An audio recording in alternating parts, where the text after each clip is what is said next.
Welcome in, everybody. The second episode of the Read Option Show. Today, we got the boys in the house. We got CazCray in the upper left. Go check his channel out as well. And we've got MrCincoOcho. Check out his Twitch as well. Check out Kaz's Twitch and YouTube. They will be joining us hopefully every week. We'll see how much we can do this. We'll see if this is a better time for us to do this as well. See how the viewers like it, but I will bring them in for their introductions. What is up, boys? Hello. What is good? How we doing, FG fam? What's good, everybody? What is up, everybody? How y'all doing? Or should I say, why hello there, beautiful people? Lego! Lego! We got Marcus the King. We got Militime, Walty, Pride, Panda. What's up, everybody? CJ hitting that 17-month sub. Appreciate you, big dog. Eagles coming in. What's up, Eagles? Ban Eagles. Just kidding. Ban Eagles. Hashtag Eagles. Ban Eagles. Exclamation point Ban Eagles. All right, so both of these boys did make picks last week, so we will get to those in a bit. Obviously, we start off every show on the NCAA side. I'll give everybody an opportunity to pick their headline of the week. So we'll start with Kaz. Kaz, what's your headline of the week in NCAA this week? Should I be biased or not biased? Whichever way you want to go. Well, I mean, first and foremost, big shout out to Oregon on beating Ohio State. I really didn't expect them to, but they did it. But I think everybody knows the game that I really had vested interest in. Florida State, of course, losing to Jacksonville State off a last-second Hail Mary. And, I mean, first and foremost, my feeling is FSU played like crap the entire game. So, it's like... I mean, to put yourself in position to lose on a game-winning Hail Mary, you got to kind of play like crap, right, against an FCS school like that? An FCS school that got blanked out by UAB of all teams, BT Dubs. But I just want to talk about the play for a second. So they're running, there's 6 seconds to go. They're on, Jacksonville State's on their 41 or whatever. And it's like 4th and 10 or whatever. They got to get like 20-something yards to get in the field goal range. And FSU's defense calls a cover 2 man under. Which basically, if you're running that against a Hail Mary, like, you know, streaks, Hail Mary cover 4 verts or whatever, you're going to have a bad time. But I don't know if that pissed me off more than Mike Norvell's reasoning for doing it, because he said, oh, there's 6 seconds left, they had 1 timeout. In order for them to even get in the field goal range, they'd have to use the entire 6 seconds. So I just felt like that was a bull crap reasoning for doing that. And it's like, I said after the game, Mike Norvell should be fired. I still am kind of shocked he still has the job at this point, because that was just all-time bad. Straight up, that was just all-time bad.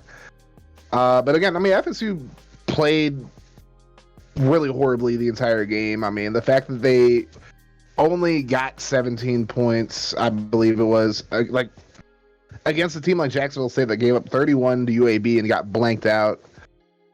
It was just frustrating. But I guess that's my personal headline of the week. But, you know. It's definitely a worthy one. As a Mackenzie Milton stan myself, I am very disappointed in what took place there, as we have a hype train started by Dark Specta with a 3-month sub, and V-Dub with 100 biddies, and a resub of 19 months. That beats you by just a couple there, CJ. Trying to steal your thunder a little bit. We have reached a level 2 hype train, so we will, at the end of the Read Option Show, be opening some sort of mini Funko Pop or Squish 'em. So there we go, boys. Appreciate that support. And thank you for the follow. Get back to work 2021. Oh, yeah. If that ain't V-Dub's burner. But now we've got to go over to our boy CJ, MrCincoOcho. What is your headline of the week this past week? Man. Okay, so biased, of course. I am very sad to, for Texas to lose the way they did. I know we'll talk about it because we picked it last week. But overall, it was very much a baptism by fire in the SEC of what we could potentially see. But of course, I'm happy to be embarrassed now rather than later. So hopefully, this is like a wake up call for them to, be like, "Hey, welcome to the show," type of thing. So I was upset when the game happened. I was upset, frustrated with the way that the game was played. Our defense played their hearts out in the first half, and then our offense just couldn't do jack. And then of course, second half, everything fell apart. Casey Thompson came in fourth quarter, and he looked all right, but of course, it was basically garbage time, so you could take it with a grain of salt.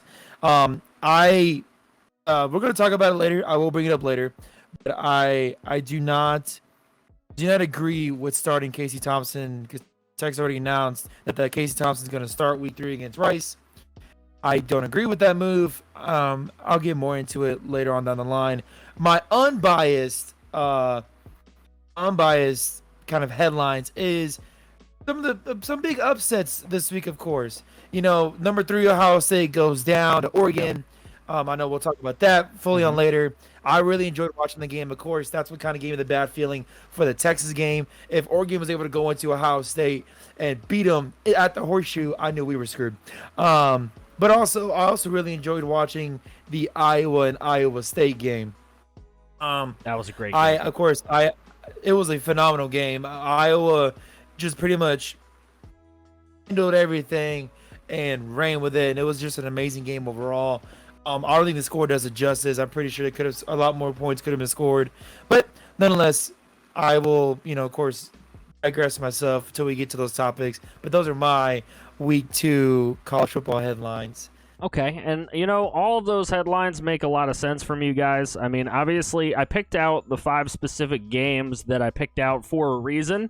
I thought that Arkansas had a chance to knock off Texas. It did happen. We know that later on they're going to end up being ranked playing Alabama, and they're going to get their shits kicked in. But at least they did something right early on in the season. But for me personally, I'm going to stick with a game that I watched in full and was an absolute freaking bloodbath. I mean, I loved watching this game from start to finish. And it was BYU getting the upset win at home over Utah. Obviously, Utah ranked number 21. Now BYU jumps into the rankings, kicks Utah out. But BYU hadn't won in this rivalry game that is played year in, year out since 2009. That's going through all of the Zach Wilson era. So this new kid that came in at quarterback, Hall, played phenomenally. I mean, they said he can make the throws that Zach Wilson can make, but he can run like the Dickens. So this kid is looking really good, and I'm excited to see more of BYU going forward when they have these tougher games later on in the season, even when they play like a team that I personally support in Boise State. That's going to be fun to watch. But how far can BYU go is like my big question for my headline of the week, because BYU look pretty good. They looked really good against Utah. We know Utah's they're a team that gets ranked a lot, but never really is like a big threat. They're one of those, like, we're going to be ranked between 17 and 25 every year, but we're never actually going to beat anybody big. So we'll see. We'll see what happens with BYU. As far as some of the upsets that you alluded to, yeah, we had some big-time upsets, especially in that upper echelon of the rankings. I personally thought that Iowa was better than Ohio State going into the game. I know they were ranked 9 and 10, so that's like basically saying it's A1 and A2, but for me personally, I thought Iowa was a better team just by how they played in week 1 versus how Iowa State played in week 1. So I picked Iowa going into this game, and Iowa got the job done, so that's good to see. What do you take away from the Iowa game, Kaz? I was very disappointed. Like, I'm kind of with you on that, FG, that Iowa is probably overall a better team than Iowa State, but I was really disappointed to see Iowa State play seemingly as poorly as they did. I mean, it just seemed like Brees Hall. Like, he had a touchdown in the game, but it's like overall, like he didn't really seem like he had a lot of room to like run most of the game. And Brock Purdy just looked awful straight up. And I feel like that really was the difference, just the quarterback play. I think Petros by far outplayed Purdy in the game, and it's like Purdy's one of those quarterbacks who's probably not going to be a first rounder per se, but he's supposed to be one of those quarterbacks that is like, a second, third, might be a sleeper, might be like a developmental type quarterback. He looked terrible in that game. Yeah, straight up. Brock Purdy's stat line: 13 of 27 for 138 yards and 3 picks. That sound like somebody you want to draft, CJ? No, it is not. And of course, it got as bad as they had to bring in another quarterback. Yeah, Deckers. Yeah, Deckers. It wasn't good whatsoever. I mean, obviously, offensively, this game was ugly as hell. But of course, when you got a Big 12 team, which is generally known for high explosive offense, no defense, and a Big 10 team with moderate offense and good defense, you see what came out in this ball game. Of course, we know the fumbles, the sacks, and it's just the pressure that for some reason, even though the numbers were against, like, in terms of I guess the numbers really don't do it justice, but there's really a lot of pressure on the Iowa State quarterbacks throughout the game. Only for Iowa to pull out 2 sacks, but there was a lot of pressure throughout the game, and it really came in, and it really just basically ruined anything Iowa State had going, and it was just it was another game offensively, but I really enjoyed it personally. I really enjoyed seeing Iowa, going to Iowa State and just, beat them up. But I love watching smash mouth football teams like that. Iowa's definitely one of them for sure. Oh yeah.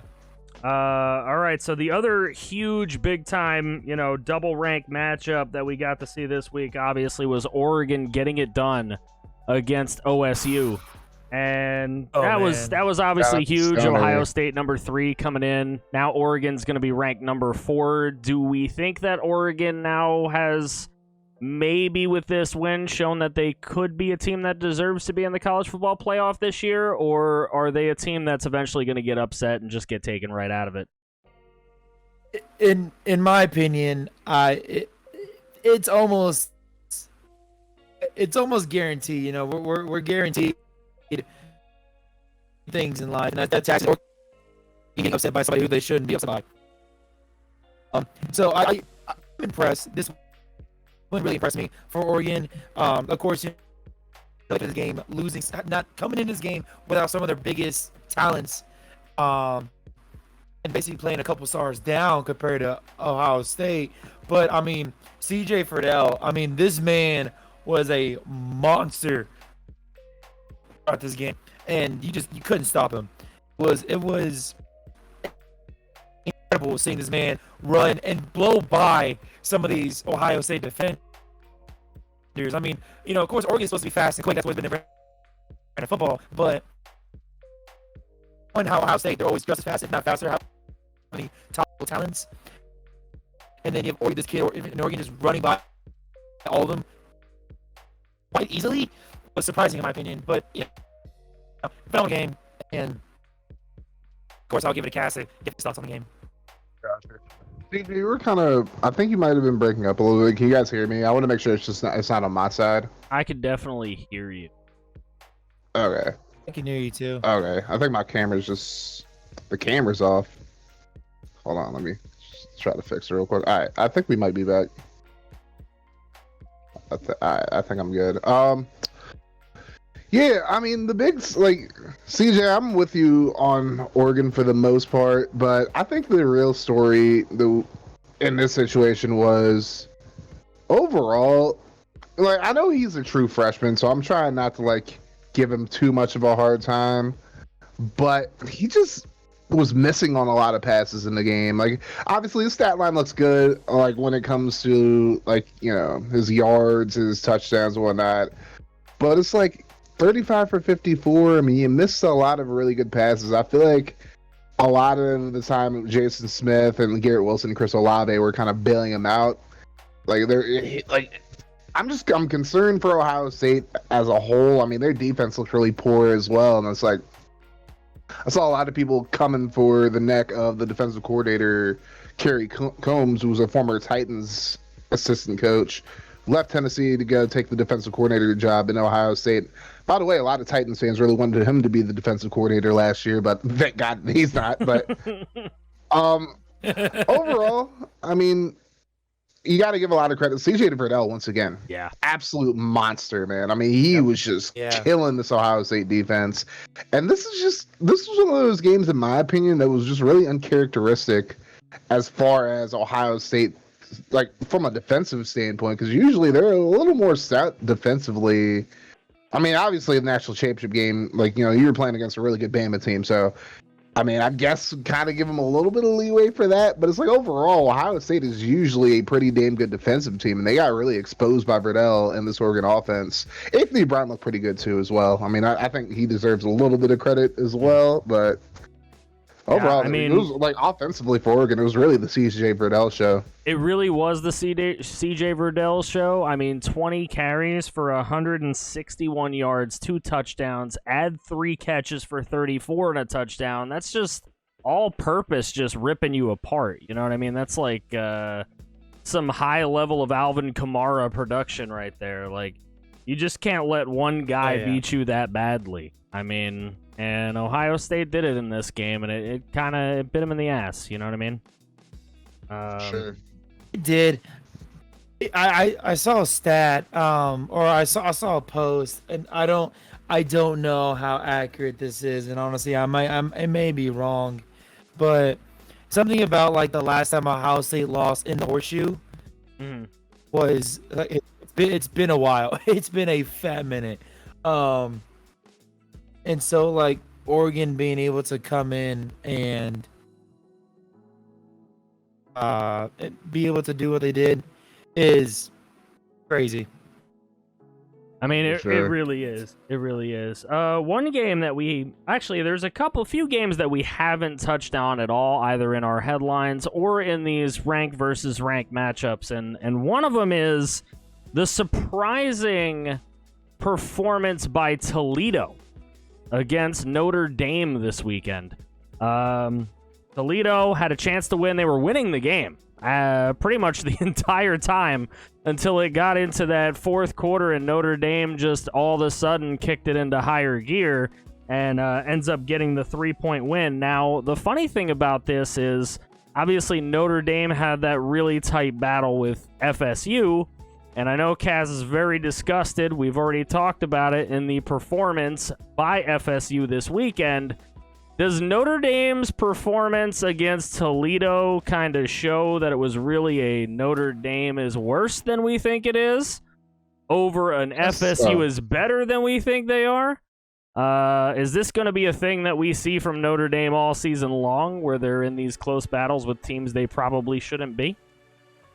I think we're on the same wavelength as far as that goes. I mean, that's kind of like just the Notre Dame game and then the FSU game after that just kind of showed this is more about Notre Dame probably just not being a playoff caliber team this year more than it was FSU. Oh, FSU's back or whatever.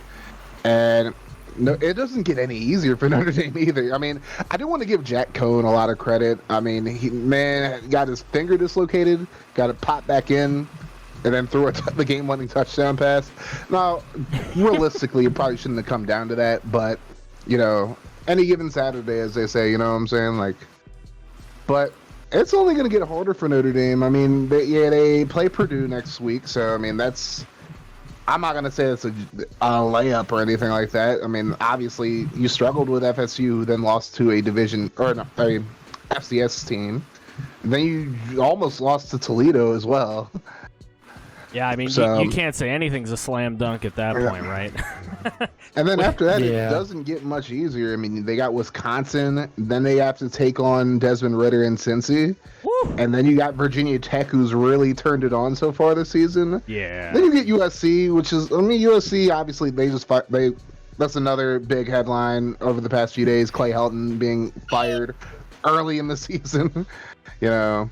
Results of our chat poll, by the way, are that everybody who voted on this poll, which was 3 people, said that Oregon would not be in the college football playoff. So, I mean, I don't know that that's surprising, but I don't disagree. I'm not surprised, but I wouldn't put my bottom dollar on it at this point. But yeah, I mean, I think it's a lot more of Notre Dame just not being as good as they were last year, certainly, and now just overall just having a big drop off. I mean, I like Kyron Williams a whole lot, and Jack Cohn's okay as well, and Michael Mayer. I mean, I know he had some drop issues. I mean, he dropped what I pass it probably would have resulted in Notre Dame not having to get overtime to take down FSU. But I mean, he's looked really good so far this season as well. But overall, I don't think Notre Dame's going back to the playoff for sure. And honestly, getting to 10 wins this season is going to be a struggle for them if they keep playing like this. It's sad too because I personally think that Jack Cohn is one of the better playing quarterbacks that they've had in a while, actually. I feel like he takes care of the ball well. He's a big upgrade over Ian Book, if you ask me. I've just never been an Ian Book fan, but Cohn is pretty good, though. All right. Any thoughts, CJ? Any final thoughts on the Notre Dame? I mean, Notre Dame, and I'm hoping I'm sounding better. I know people in chat were telling me that I kind of came off as like a robot with some mic static. I mean, Notre Dame... Happens. Yeah. Notre Dame, I don't know. I'm kind of in the same boat. I'm in the same boat as Kaz. Seeing them win 10 games this season is gonna be it's gonna be very tough for them.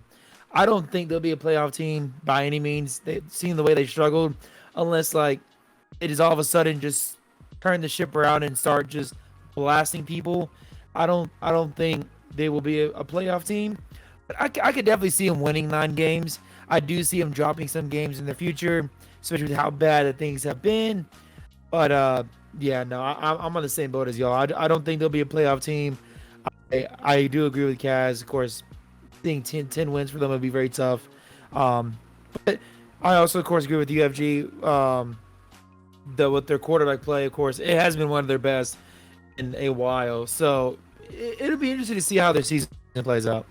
Yep, we'll definitely be keeping an eye on it for sure. Another team who, by ranking, should have a chance at making the college football playoff this year. And CJ, I mean, you're probably going to be knowing a lot more about this particular conference than I, being a new fan of a team that is going to, well, not a new fan, but a fan of a team that is newly going to be in the SEC.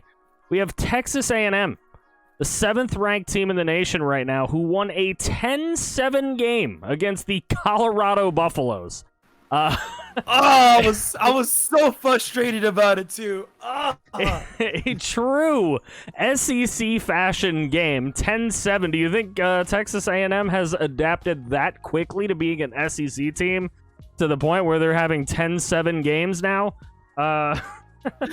No. Okay, so. I participate in the college football pick 'em on ESPN. I think I'm in a pick 'em for like Breezes and Natty, but I picked Colorado to beat A&M. So of course, not only for the fact that I hate A&M with every little blood in me, Colorado just had a phenomenal chance and they literally blew it. Phenomenal chance. They played their hearts out and blew it. I will say this. What's the word on the quarterback? I think it's hurt for a while. I will say this.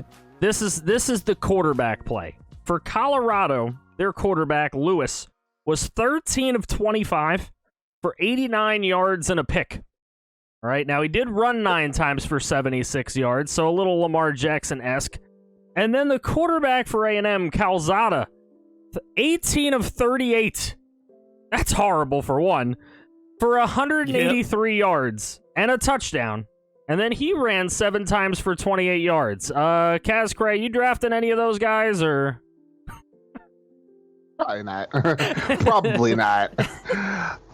I mean, I think Texas A&M offensively, like, you know, first and foremost, let's give credit to Colorado for coming out and playing a great game. Definitely. I think over the past few years, the Pac-12 has kind of fallen off a little bit. Like ever since the days of like Oregon being like a championship caliber team, And USC. and it's like the Pac-12 doesn't really get their due as much anymore. But it's like they're a very competitive conference, and they have a lot of teams like Colorado who can shock teams like on a week-to-week basis. And honestly, I feel like they definitely played their hearts out in the game. I didn't get to watch a ton of it, but I did see like the end of it where Calzada threw that touchdown late in the fourth to put Texas A&M ahead. But I don't know. I mean, Texas A&M fans are.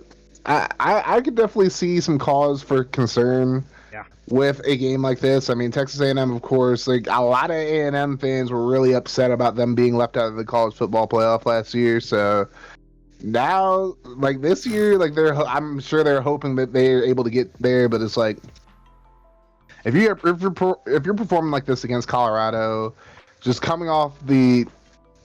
Arkansas coming off their big win over Texas. Sorry, CJ, to bring that up again. Then you got Alabama looming. You got Ole Miss. Big up Salmi, by the way. And then you got Auburn as well. I mean, they're going to have to play a lot better offensively, especially to hang with the Bamas or the Arkansas of the world. Just want to say, chat's response to drafting those two quarterbacks, maybe if one of them's Mr. Irrelevant. There you go. I'm sleep. Hey, yo. Look who's coming in with Hey, the revamp with a rate of 20. Let's fucking go. Pimp gang. Big pimpin'. Good dot, son. Much love, revamp. Okay. Appreciate you, homie. my Appreciate the little thought 125 bits too, fam.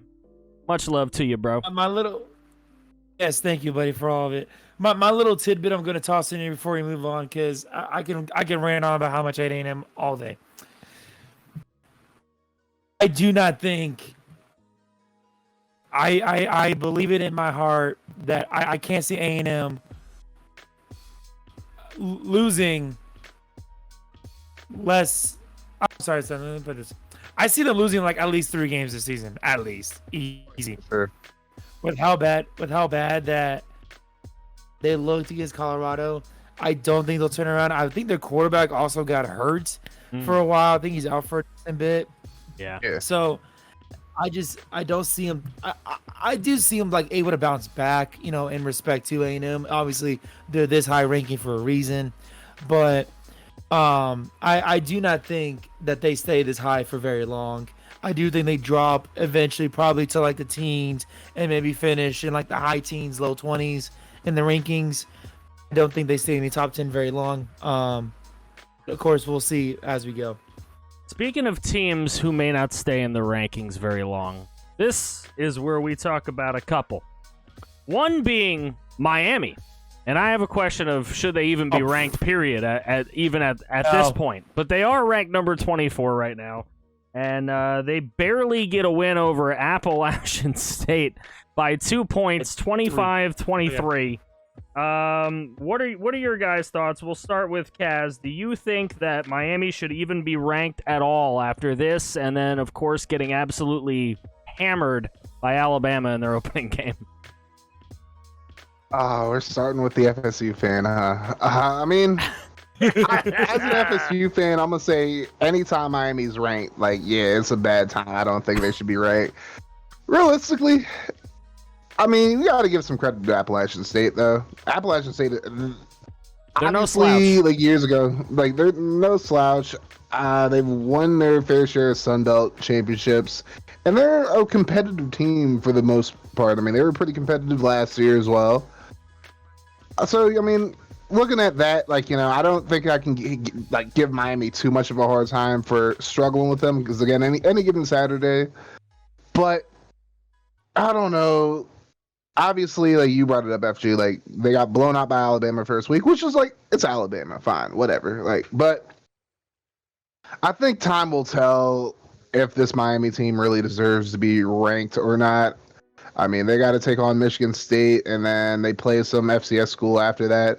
And then, they don't play Clemson this year at all. I mean, their 2 toughest games this year are probably after Bama, obviously, are probably North Carolina and Virginia Tech. I don't really see like FSU, Virginia, or anybody else giving them a tough time, but we'll have to see. I mean, overall, I'm just not. I don't think that they're going to be a team that wins more than like 8 games this year, realistically.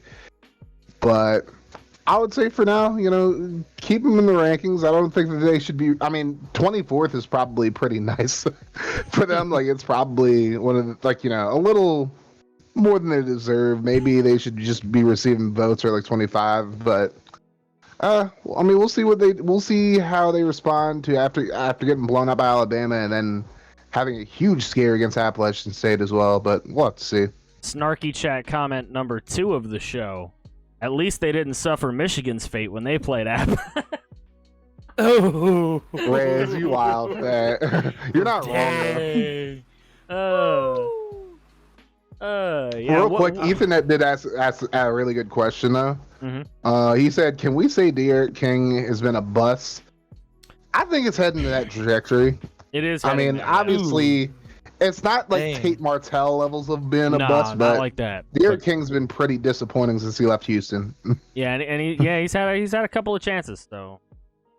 Yeah. I mean, you go from playing in the American to I guess actually no. Let me take that back because you played Alabama and App State. You played like one team, not good teams. Never mind. I had a whole comment with it, but I'm gonna digress and wait till later on to say it. And don't be afraid to drag Miami on the show, CJ. It's all good. Oh no, it's not that. Like I was gonna say, he went from Houston playing an American and like not the best competition either to playing in the ACC, but technically hasn't played any ACC opponents yet. At least this season, he's played the current best team in college football and a team that should be in the top 25 in my opinion, who has done nothing but gain my respect every year with Appalachian State. So, you play 2 really solid teams. I personally think that where they are right now is probably where they should be after getting smoked by Alabama like everybody thought was going to happen, and then escaping a scare. Now, even though they did play bad, and Appalachian State did play them very well, they still won the game. And of course, if they had lost, obviously I would have said drop them out, be done with them, but they won, so they still at least get to stay for at least this week. But this week, and I know we don't have it in our pick'em, so I'm gonna call it now. Sparty beats Miami, and drops them out of the top 25. Wow. Sure, Crow would like to hear that. Okay. Sure. Hey, we got our upset section coming up. I do think. Oh, we do. Oh, my bad. Well, I do think. Well, Michigan State. I believe Michigan State's playing Miami. If I remember the They are, yeah. ESPN pick them correctly. 12 p.m. Eastern, 11 Central. So it's a morning game. All right, so let's keep it going. The other team that may not stay in the rankings for long, we'll see. We're actually going to get a poll going on it in a second, so if you want to vote, feel free. But we have the now number 20 Arkansas Razorbacks, who took out the Texas Hook 'em Horns, bruh, by a score of 40-21 this weekend. So big ranking shake up right there, taking Texas out, putting Arkansas in. Basically, Arkansas did this with the most basic of all football formulas: defense and running the football. That's how they were able to get it done. They had 4 50-plus yard rushers in this game, and 4 different guys score a rushing touchdown. They had another guy, a 5th guy, who had 44 yards. They should have given him a 6-yard carry. You're just so they could say you're just dumping it on me, huh? You're just dumping it on me, aren't you? Just so they could say that they had 5. FCS school, though. At least y'all ain't lose to an FCS school, so you don't have the worst out of anybody in here, CJ. Look. Arkansas is one of those teams historically, okay, that will do this. All right, they will beat some ranked team in the beginning of the season. Everybody will be like, "Wow, Arkansas is coming for you," and usually they falter at the end. So that's going to be the poll question. We'll see if it's going to be if chat will choose over under 2.5 more weeks for Arkansas to be ranked. These are their opponents the next 3 games. They will have who the heck is this? Georgia Southern. Georgia Southern. I can't read my own chicken scratch. But they will have Texas A&M and Georgia afterwards. So Georgia Southern they should get through. Texas A&M, I mean, they almost lost to Colorado. Maybe they can pull that off. Who knows? When they get to Georgia, though. Wait, where's those games at? Where are they at? They play at home against Texas A&M. They play at Georgia. Yeah. Then they play at Mississippi, and then Ole Miss. I don't know why the fuck I said Mississippi, but Ole Miss. But and then they play Auburn at home afterwards. I mean, obviously, most people who have conversations about college football know how I feel about Bo Nix. So I mean. Anyways, but we got a bold statement in chat. Somebody who knows absolutely nothing about college football, my good friend Walty Snowman, says they're gonna go 3-0 in that stretch. I know you all agree. That's bold. I think. Oh, Texas A&M. Oh yeah, Texas A&M is in Dallas. That's right. Okay, so I forget they play in Dallas and Jerry's World every year. Jerry World. A personal opinion. Well, look, they're already going to be ranked this week. So that's 1 week ranked, right? So now if they win this week, then they'll spend 2 weeks as a ranked team. So, I mean, they could. They just basically got to beat Texas A&M. That's basically where the question lies. Yeah, no, I think it's over. If we're counting if this week's considered this is week 1, next week will be week 2. I think the over. I think they'll lose to A&M, but I think they'll say like 25 or something like that, just to say, big old screw you to everything. But I have the over. As much as I hate Arkansas, and I've always hated Arkansas just because Texas and Arkansas used to be huge rivals back in the Southwest Conference days, but. Still, I think it's the over. I'm pretty sure after they lose to Georgia, they'll fall out. I mean, look, for our boy Lance and our good streaming friend Weekend Conversation, I hope they get the job done. But it's hard to have faith in a team who does the same thing time in and time out. So we'll see. We'll see what happens there. As they say, a leopard doesn't change its spots. So maybe they'll shock us. Maybe they'll end up beating Texas A&M.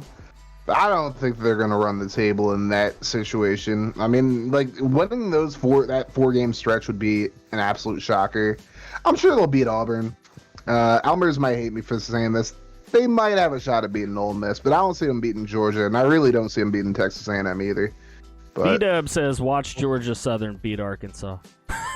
Bro, I was thinking it. I'll be so happy. I would be so happy. I'll be indifferent to it, but Georgia Southern's kind of like interesting in my opinion. And I'm just gonna go on a little tangent real quick. They're very interesting in my opinion. They kind of run like a pistol triple option. I'm kind of digging it. I dig it. I am very interested and invested in this to see what could happen. Maybe one running team can come in and just beat the crap out of the other running team. I don't know. It'd be interesting. I like different. Different is nice. They did get smoked by Florida Atlantic, though, so... Never mind. We ain't gonna see it. We ain't gonna see it. That doesn't mean that they won't beat Arkansas, but I'm just saying I wouldn't put money on it. All right. Last thing for the big games of the week is, obviously, I went over it in my headlines, but for some of the people that might be just joining us, number now 23, BYU, taking the spot in the rankings, kicking former number 21, Utah, up out of here, and doing it for the first time since 2009 in that rivalry game as BYU got the home win by a score of 26-17. They played very, very good defense in that game, played extremely well. Their brand new quarterback, Hall, I believe is his name. He went 18 of 30 for only 149 passing yards, but he threw 3 touchdowns. He didn't make any mistakes, and he ran 8 times for 92 yards. They said this kid could end up being a better player for them than Zach Wilson. Do you guys buy that or not? I don't know if I'd say he's going to be better than Zach Wilson. I don't know if it's going to be that. Yeah, I think it's too early to tell. Yeah. I mean... I don't know a whole lot. I didn't watch this game. I don't know a whole lot about the Jaron Hall guy, but I mean, like, that's a very big comparison. If people are saying that he's going to be, like, as good as or better than Zach Wilson, that's saying a lot because most people who've, like, watched, like, anything I've said about, like, college ball in the last year know that I'm a big fan of Zach Wilson to the point where I pissed a lot of people off by saying this, but he was my QB1 going, like, obviously, like, everybody's going to bring up, oh, well, you just hate Clemson. Like, no, like, I just think that he's more, I always felt like Zach Wilson was more pro-ready than Trevor Lawrence just because I actually saw improvement for, like, with Wilson, whereas, like, with Lawrence playing all 4 years, like, I didn't really see that much of an improvement throughout there. But anyways, like, back to Jaron Hall. Again, I didn't get to watch the game, so I can't really, like, establish, like, a huge, like, opinion as to whether or not he'll be better than Zach Wilson, but it's possible. I mean, he's a sophomore now, so it's like he has at least one more year to do it. If, like, after this, if not two, if he, like, I would assume that he's going to play all 4 years because, I mean, or like play until his senior year because obviously BYU, I mean, they've put out quarterbacks. I mean, They have. I mean, obviously they have Stevie Zach McYoung Wilson out there. Steve Young. One of the Detmer brothers. I don't. Is it Coy or Ty who played for BYU? One of the Detmer brothers I know played for BYU. Yeah. And you're also forgetting the most expensive Zach backup of all time. Sean Yeah. Beck. Taysom Hill too. And then John Beck, who, like, a lot of Washington fans were, like, really pressed on for, like, the 1 year he was in Washington. But They have produced pro We'll see, I mean, quarterbacks. they definitely To answer your BYU question from chat, I was the one that went to BYU. Yeah, there you go. Ty, okay. Yeah.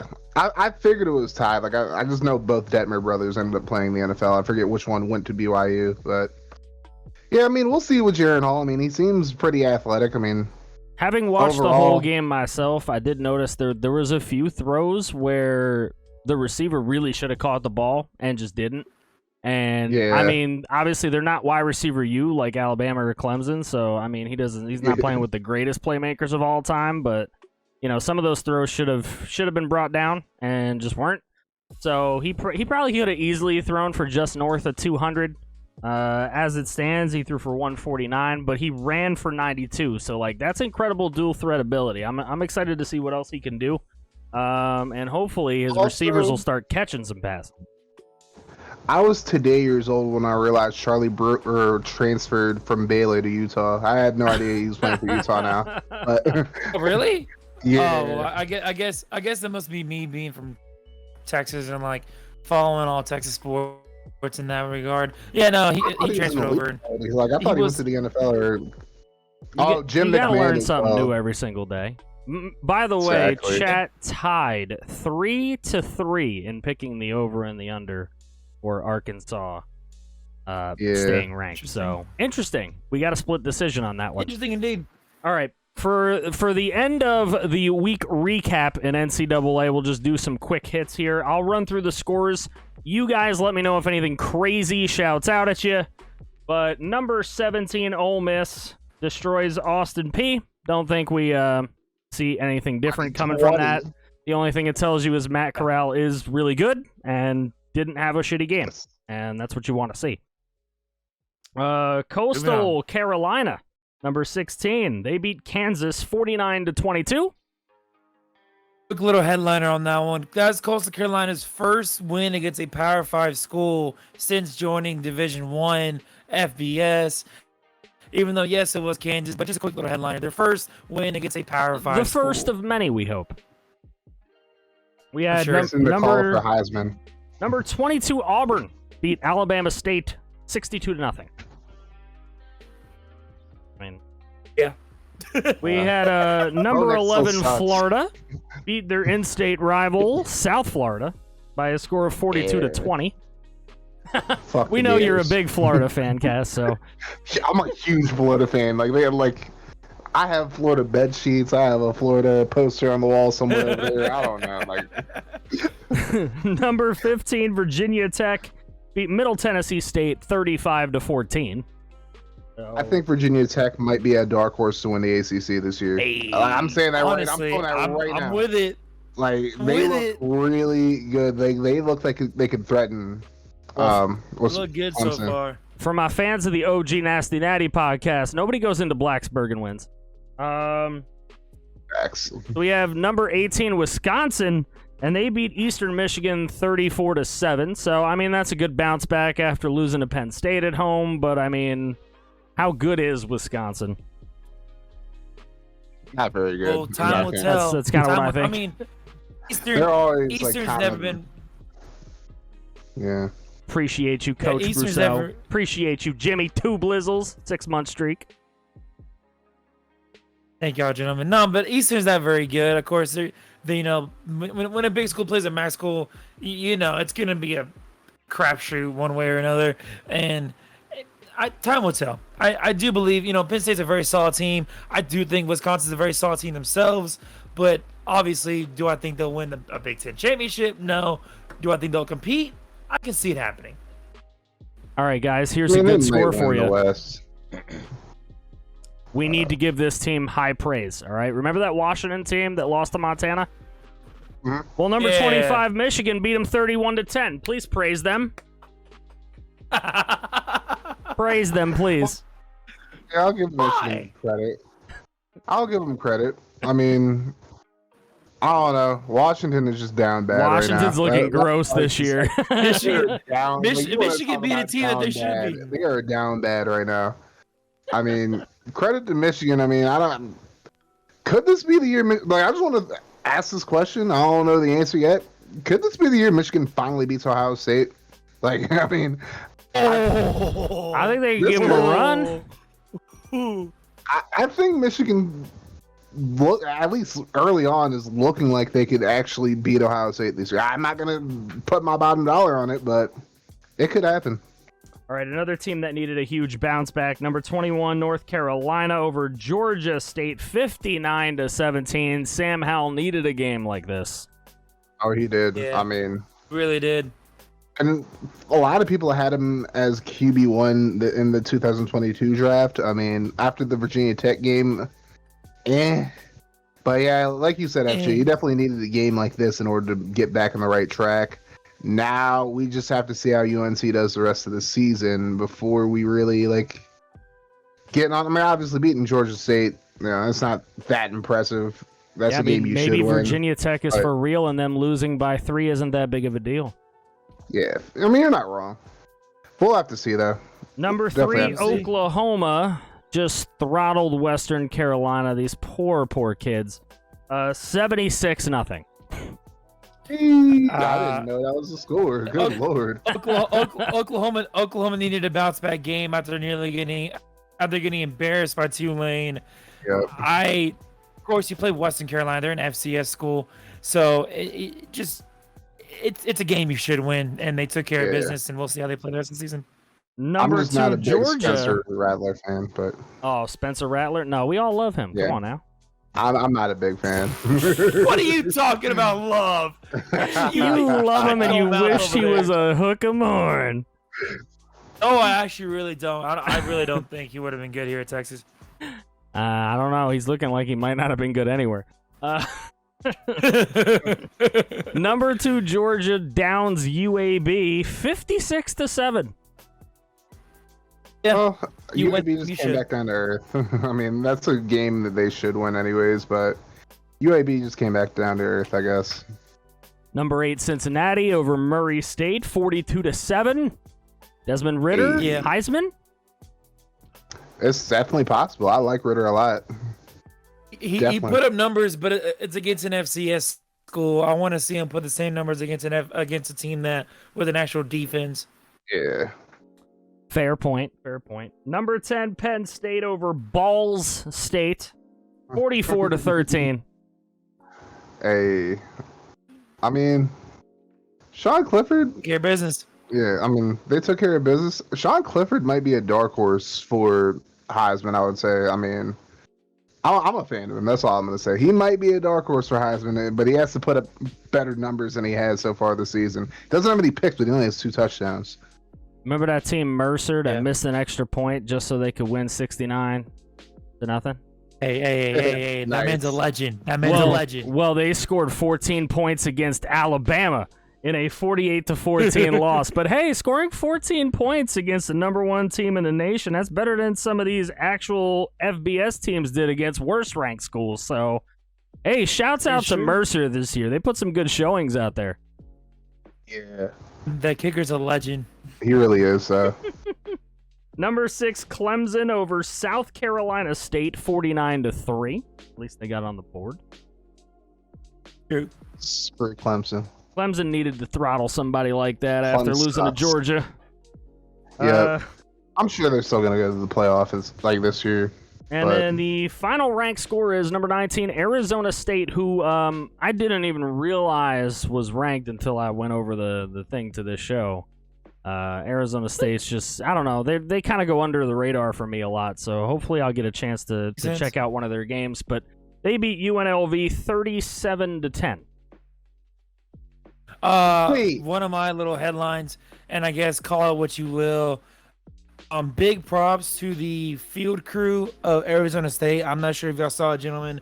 They on the field design, of course, they painted the field and everything. They made a 9/11 memorial of the Twin Towers at the 50-yard line, on the home field, of course, in memorial of the 20th anniversary of 9/11.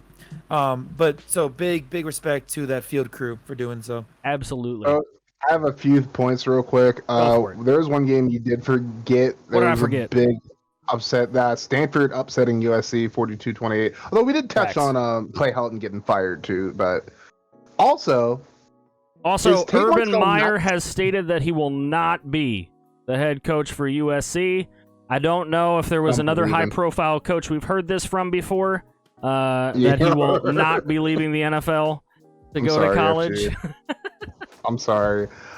But also, my second, I have two more things. Actually, just one more. So is Tate Martell not starting for UNLV? No, he is the third string. Yeah, he's like their third string quarterback. He's got to be like the most overhyped quarterback I've ever seen in my life. Because I heard all this good stuff about him, and he hasn't.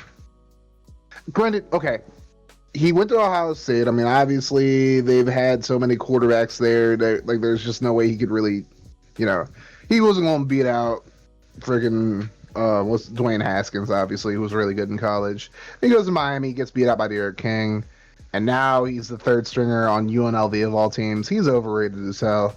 My man, that's crazy, but you're right. Even for those guys watching on YouTube, Ethernet said, dude spent all his VC on tats. Well, in case you guys are wondering what an NFL 2K game would look like, there you go. It's Tate Martell spending VC on tats. But yeah, I mean, big ups to Herm Edwards, though. Another one for Arizona State. Hopefully they do well the rest of the season. Yeah, go Herm Edwards. I hope he gets everybody on the bus. Yes. You got to get on the bus. All right, so we'll go really quick. Now, moving to the week ahead, we'll go really quick through a lot of the not so high-profile ranked games. As number 25, Michigan will take on Northern Illinois. Upset chances? None. Okay. Number 24, Miami against Michigan State. You've already called upset on that one, CJ. Kaz, do you agree here? I want Sparty. You know what? Trying to let my hatred for Miami not getting in my way, but I'm CJ on this. Let's go, Sparty. Let's go. Let's go, Sparty. According to ESPN, it is the highest picked as of right now on the college football, on the weekly pick on ESPN. It is the highest upset pick as of right now, with 44% of people who submitted picks picking Michigan State, picking Sparty to win. That's true. True. Number 16, Coastal is going into Buffalo. I think Coastal wins. Yeah, Buffalo ain't got a good football program, if being honest. Number 15, Virginia Tech going into West Virginia. That is on the ESPN pick'em. Of course, Virginia Tech's on fire, but playing at Morgantown's always very tough. Yep. in general. I do think I forget what the spread is, but I think the game will be close. But I do still think Virginia Tech pulls it out. All right, my boy Yeah, I Husker think needs to Virginia know Tech. from y'all. You both got to answer. My boy Husker wants to know the chances that Nebraska can upset number 3 Oklahoma. What are the chances y'all wear the little red uniforms? None? CJ's Okay, like, go can with y'all go in your closet and put that little red dress on for me? Then we'll see if you can. I think there's a better chance so- that I get a Jaguars tattoo. Well, no. So I'm not sure if y'all know the meme. So there was a fake release that Nebraska was gonna wear a little red themed their mascot uniform was red overalls Put them little with red red jerseys. pants. It was like a red overall with like a white. ugly. Yeah, no. So that's what I was saying. I don't think they have a chance. I really don't. I'd be surprised if they score more than 21 points on Oklahoma, to be honest. Yeah. Woo! All right, number 7, Texas A&M against the New Mexico Lobos. I think the Aggies Yeah, got it. Lobo's about to get slapped. Yeah. A&M's gonna come back with a vengeance. Number 12, Notre Dame versus Purdue. I like Purdue mainly because of Rondell Moore. I don't think they win this game though. Yeah, I think they'll actually keep it close, and Notre Dame will pull it out like towards the end. Like maybe they'll win by like a they've score done or both two. weeks. Pretty much. But I Pretty mean, much. Basically, that textbook Plummer Notre guy, Dame. Jack Plummer, he's a Hey. very good quarterback if I'm being honest. So I think he gives them a chance at least to win. All right, number 5, Iowa against Kent State. I was gonna smack the. I think Iowa they're State gonna- wins going away. It ain't. Nothing. No. Number 6, Clemson against Georgia Tech. Clem sucks. Yeah. How about number 9, Ohio State against Tulsa?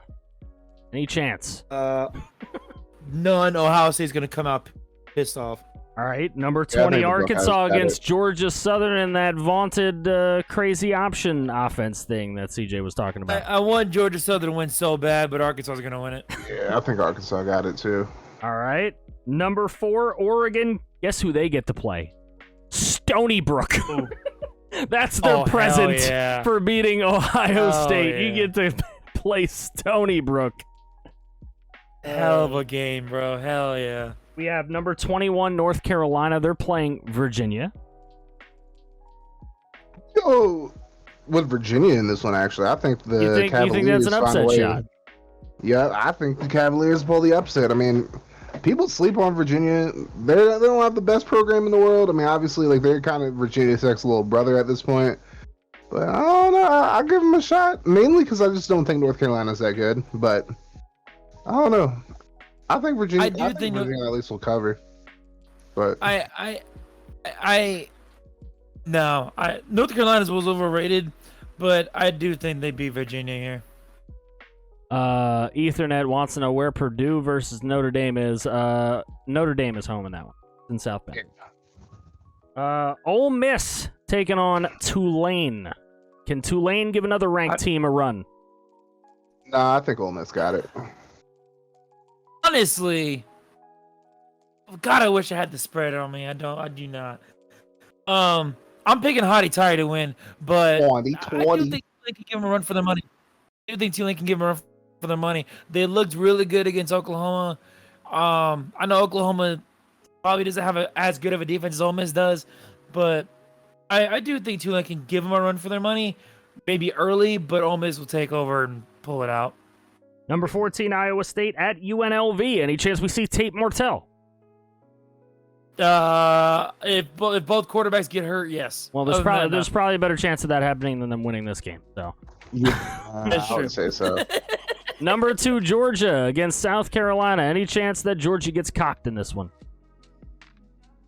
Man, no.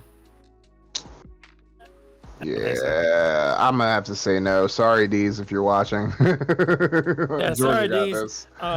Yeah, Bulldogs.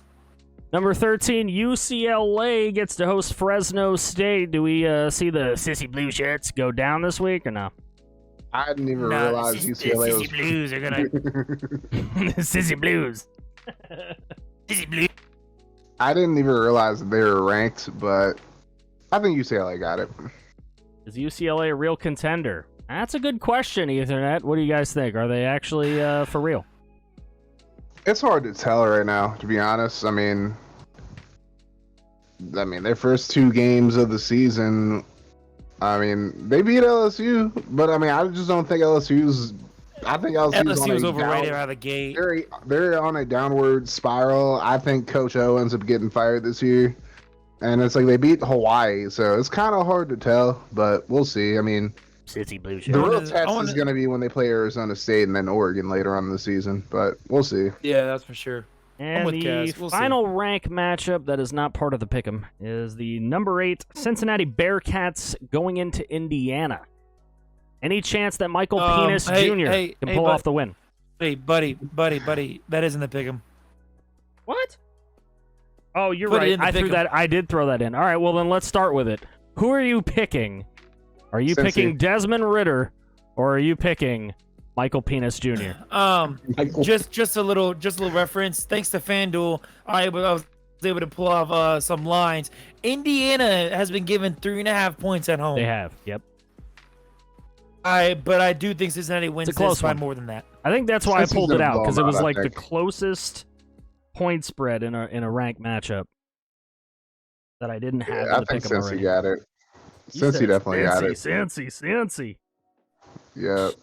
I know for college we're picking straight up winners, but I just figured the line. No. We pick with lines. Oh yeah. We're picking with lines in this. Yeah, okay. We pick with lines. It's 3.5. Sticking with all of mine. I'm sticking with all of mine. But yeah, I think Cincy got this. Yeah. What do you think, FG? Shit. The question becomes, do I be smart or do I go different just to try to fool y'all? Oh, you're up. Well, currently, I'm gonna go with Ritter.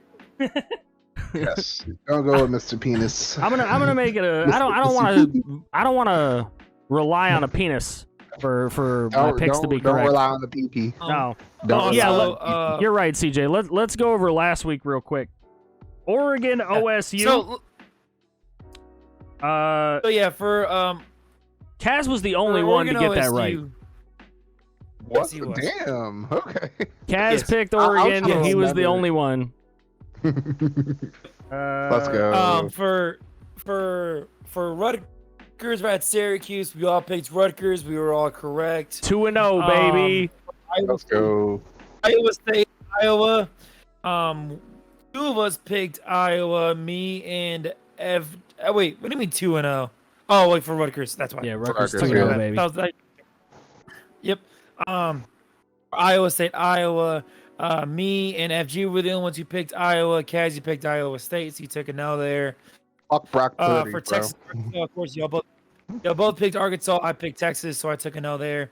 And then for BYU and Utah, me and FG both took BYU. Kaz took Utah. So in terms of the pick'ems for college football, FG has 4, and me and Kaz both have 3. There you go. And we're all picking Cincy in the first game. So, yep. Next one, we'll go right back up to the top. Number 1, Alabama. Number 11, Florida. The line that I have is 15.5. I got 14.5, but we'll roll with your line. Yeah, I mean, they might need it. They might need it. They might need that 1 point. They might need that extra point. I think Bama covers. I think Bama covers. All right. I didn't do it with the Cincy game, but I'm doing it here. Give me the fucking Gators. All right.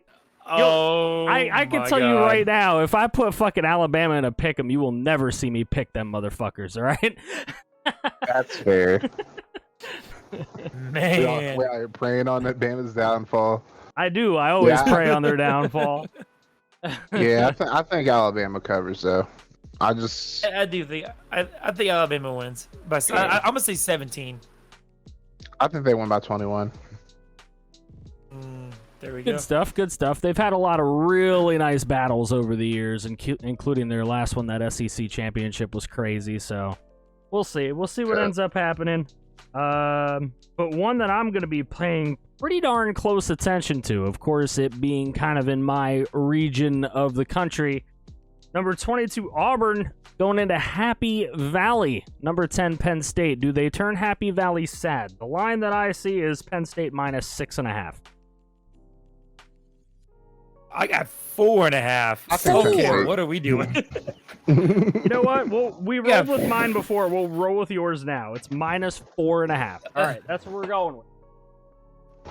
College game day, according to Derek, is in Happy Valley, so that's pretty cool too. Yeah, that's going to be Yeah. fun. It's a whiteout game. I as much as Auburn has been all right so far this season, I think their happy train ends today in Happy Valley, or ends in Happy Valley, not today, but Saturday. I got the Nittany Lions. Yeah, I think I'm gonna go with Penn State as well. I just don't really have any faith in Bo Nix or Auburn as a whole to really compete with them in this game. And yeah, I think Sean Clifford will probably have that game that I expect. Like, I think he can have. I don't think he's gonna be like a top, like, first or second round pick in the NFL. But I like Sean Clifford, and I think he will lead the Nittany Lions in the whiteout game to a 2-score victory over Auburn. I just don't have faith in Auburn like that. Sorry. I think what I like the most about Penn State from watching that Wisconsin game is that game came down to who played defense the hardest. And for playing against a team who is stout defensively like Wisconsin is, Penn State decided to play even more defense. So I like that about them. And it's a whiteout. So you know what? Let's just make it a clean whiteout. We're all going Penn State to beat Auburn. For those of you in the chat, if you're not in the Discord, you're going to want to get in there because I will put all of these games in a channel in the Discord. You all can pick right up with us and see how you guys do. Number 19, Arizona State. This is a big one. They will be on the road at newly ranked number 23, BYU. I will definitely be wanting to check this one out. The line that I have is actually BYU plus 3.5. I have that same line. So there you go. Would you like to start off this pick? You know what? I think I will. After seeing what I seen from BYU last week, and I mean, this is me blind on Arizona State because, like I said, before I did the research for this week, I didn't even realize they were a ranked team. I know they're coached by Herm Edwards. I know he's going to want people to get on the bus. But BYU doesn't have to get on any buses because they're home in this game. So give me the home team with the 3.5. I feel like if they lose, they can at least just lose by 3. Guys, what are your thoughts? We'll go TJ BYU. can't do it. I'm gonna take FG's word for it. Honestly, like, I don't know. Arizona State, they're a good team, but it's just, I mean, based off what FG's telling me about BYU, like, I'm gonna take his word for it. So I don't know. This is a hard one to pick, but I think BYU covers. I'm on the we BYU got the bandwagon parties- right now. I can't lie. We got the party. We got the party school against the Mormons, man. Yeah. Shoot. I'm storming Mormons, man. I'm telling you. You know what?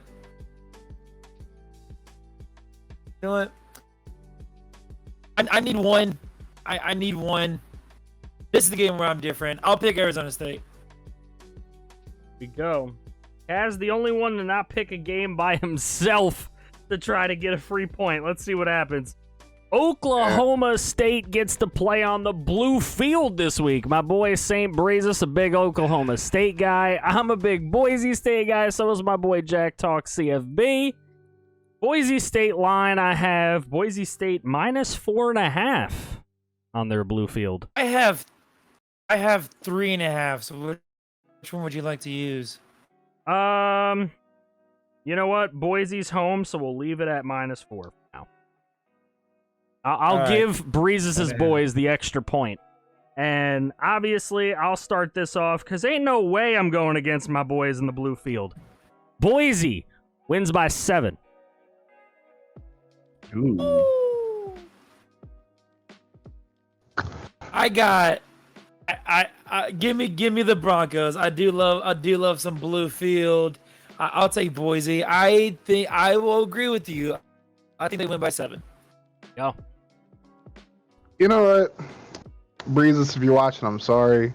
I'm going with the field. I think Boise State gets the dub at home. Ooh, I just think Oklahoma. This is going to be a down year for Oklahoma State. I feel like Breeze is going to clip this and try to use it against me, but I like screw it. Like I think this is going to be a down year for them. Miller Time said, "Can I book Miller that Time. for you?" Bookie. Hey, yo, Miller Time. Honestly, like if you can get us like some legit spreads on these and not make me and FG look like idiots because we can't get the same spread, maybe I'll take it. All right, and the final Okay, pick'em FG. game this week in NCAA is a homer game for our boy Kazaroo. It is Florida State going into Wake Forest, and Wake Forest I have favored by 5.5.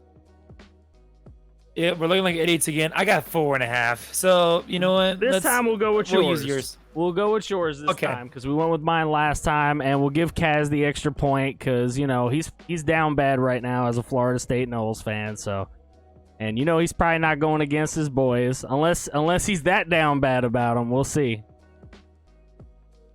People are going to be shocked by this. I'm going with Florida State. I think they're going to get their heads out of their behinds and find a way to win this game. Straight up. Like, they're going to find a way to get the... This is not, like... They played horribly against Jacksonville State. So, either two things are going to happen. Either one, that's going to galvanize them to turn the ship around, and they'll have at least a decent season. Like, maybe they win, like, 7 games or whatever. Or they'll just completely collapse.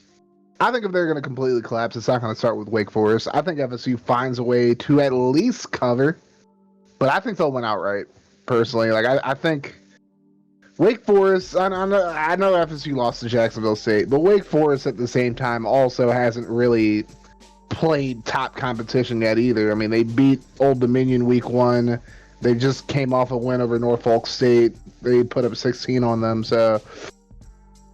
I'm gonna go with FSU. I against my better judgment, I'm gonna go with FSU.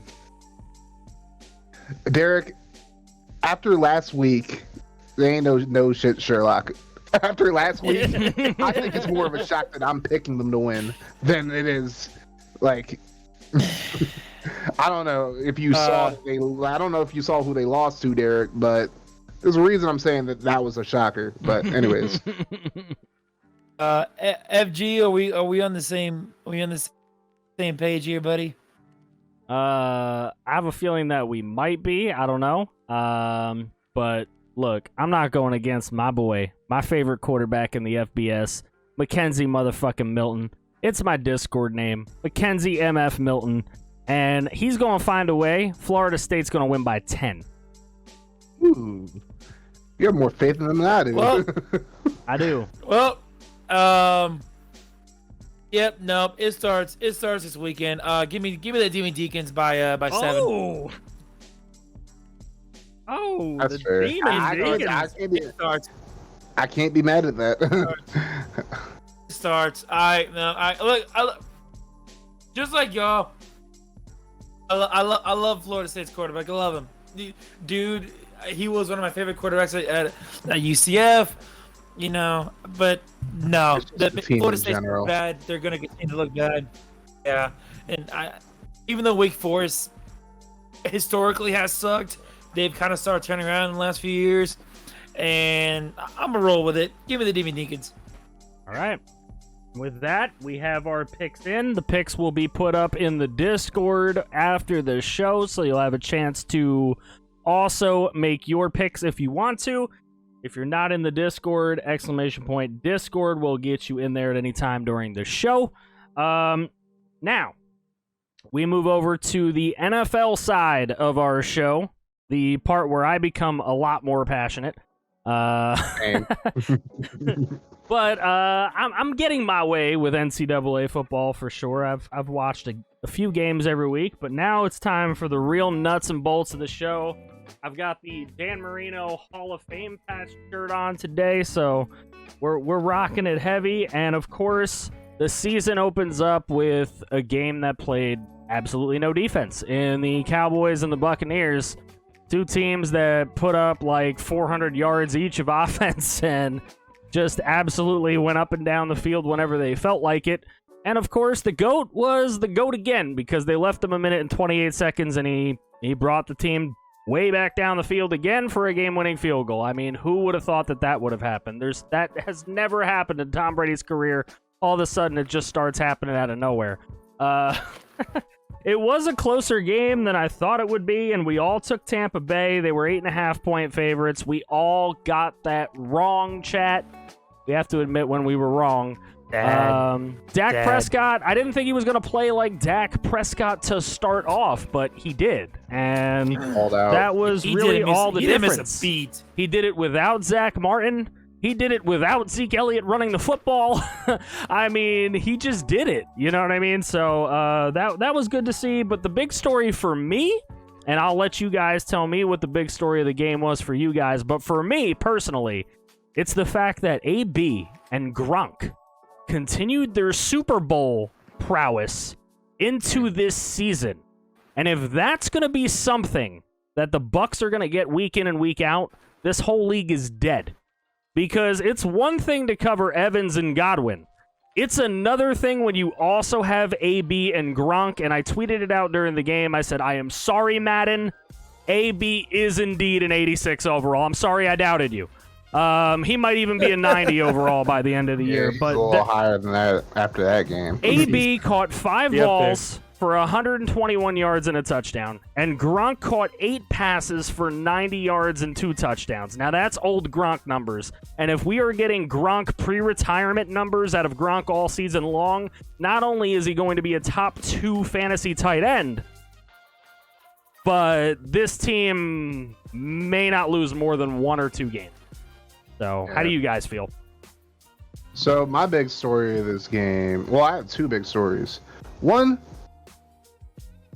I don't know if I'm willing to like put big money on this, but I'm willing to think that at some point this season, Dallas at least explores trading Zeke. I don't know if anybody's gonna want to take his contract, but at this point, he just like ever since he signed his big deal, he just hasn't produced at all. It's to the point where Tony Pollard is starting to look better than him in that backfield. I don't know. Pollard kind of had like a limited stat sheet. He was mainly catching passes. It's amazing what happened to Zeke's production after they lost just a couple of linemen, right? Yeah. It's just like it just went right out the wazoo. And then my second thing is, I mean, you got to give Tampa credit, obviously, but I mean, Dallas won the turnover battle 4-1, and if I remember correctly, I gotta double check I gotta cross reference this real quick. Dallas won the time of possession too, and they had 30 first downs, and they still managed to lose the game somehow. I mean, I think we got to give Tampa credit for sure, but this Tampa defense is very worrisome as well. Like, I mean, their secondary, you got to give AB credit. You got to give Gronk credit and Godwin as well. Yeah, SMB got hurt early, and they just had no other answer, to be honest. Yeah, I mean, both secondaries played really bad. Like, losing Murphy Bunting sucked for Tampa. But, I mean, Trey Diggs in general, like, I think he had a pick in the game, but it's like overall, like, he and the rest, like, he's like probably the one bright spot they have in the secondary overall. Like, the rest of the secondary just isn't very good for the most part, at least as far as coverage goes.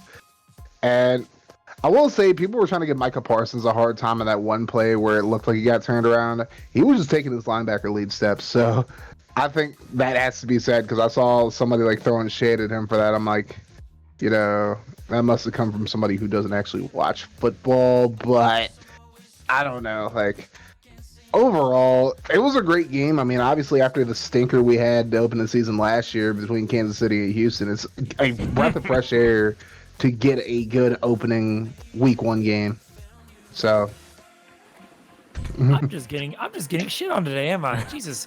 Okay. Well, you happen to like all the wrong teams, my friend. I'm sorry. I have no sympathy. Well, I mean, I'm not a Texas fan no more, so it's okay. I don't have sympathy for you as a Texans fan. Tighten up, bro. Used to be a Texas fan. I'm a free agent fan now. Anyway, my headline my headline for it all. I personally, and I said this when I was talking to some friends, Dak didn't miss a step. He came in guns blazing. Anybody who was worried about him said, "Nah, I'm good," and he just threw the hell out of the ball and made everybody look good on that passing game. I do think it's too early to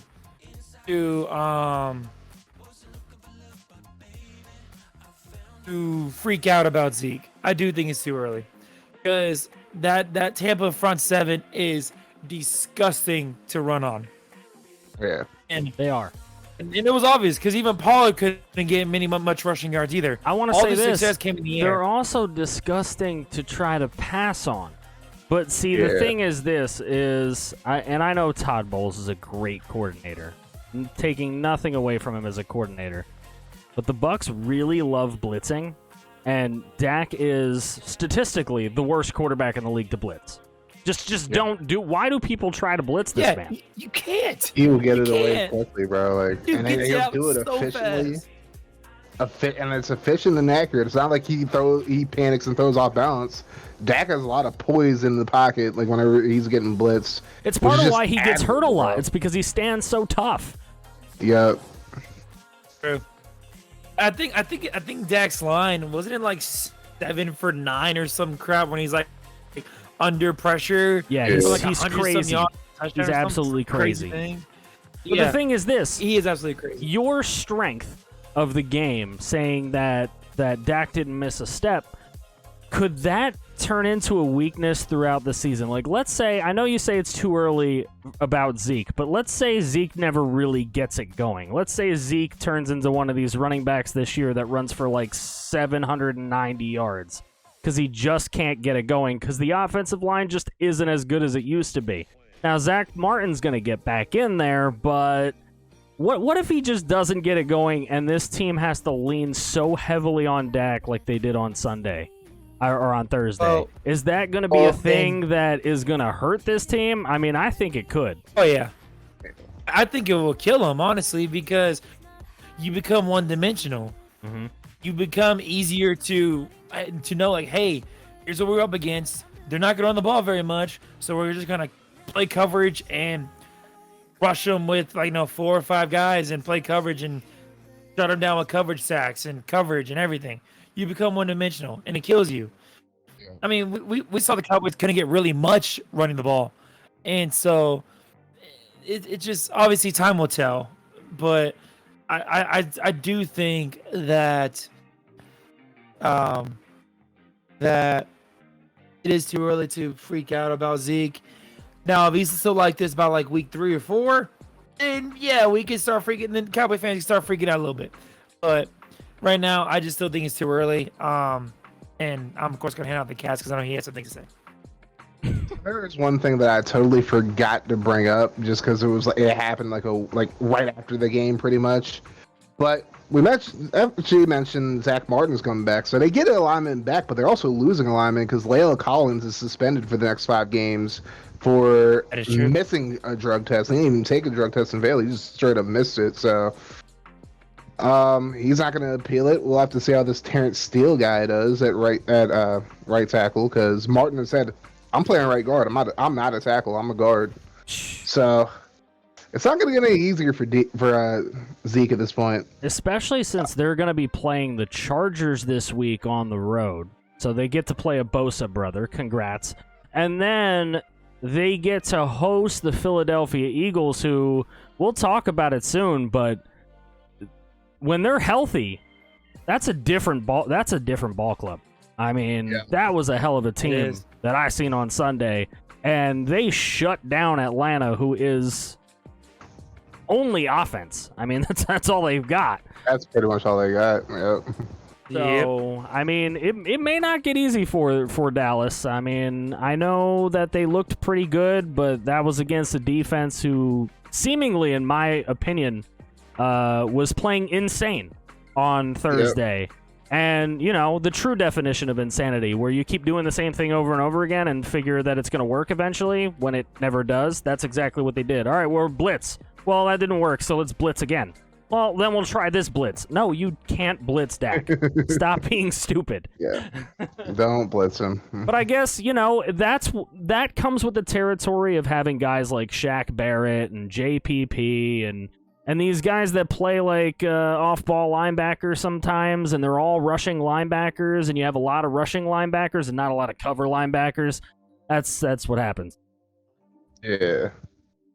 So, after that game, we get to a wonderful NFL Sunday. Let me tell you, we had 1, 2, 3, 4, 5, 6, 7, 8 upsets. 8. Actually, correction, 12. Wait, what do you mean 12? It was 12. Wait. There was a post by Shefty. There was 12 upsets according to the line, which is the highest in Week 1 NFL history. The next highest was 11, done in 3 separate seasons. Also, this Sunday wasn't very wonderful for me, but we ain't gonna talk about it. I mean, we can talk about it. We'll talk about it. NFL Week 1 Sunday is always a wonderful Sunday. It's only Week Well, 1. This one in particular It was was a wild. wonderful Sunday.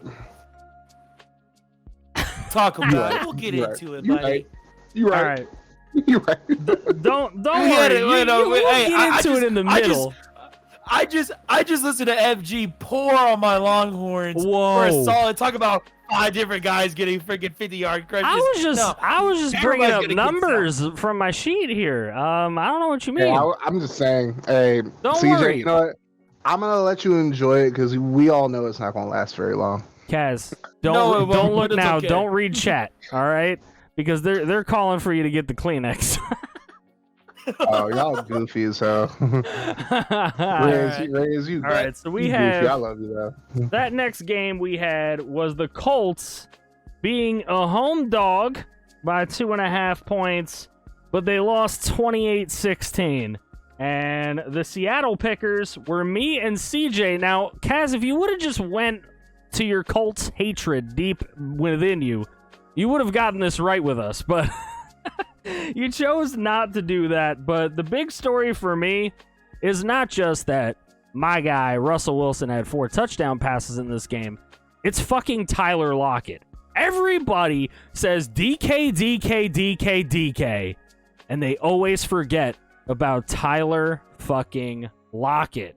This guy makes big play after big play for this Seattle offense, man. And he had 4 catches for 100 yards, 2 of them touchdowns.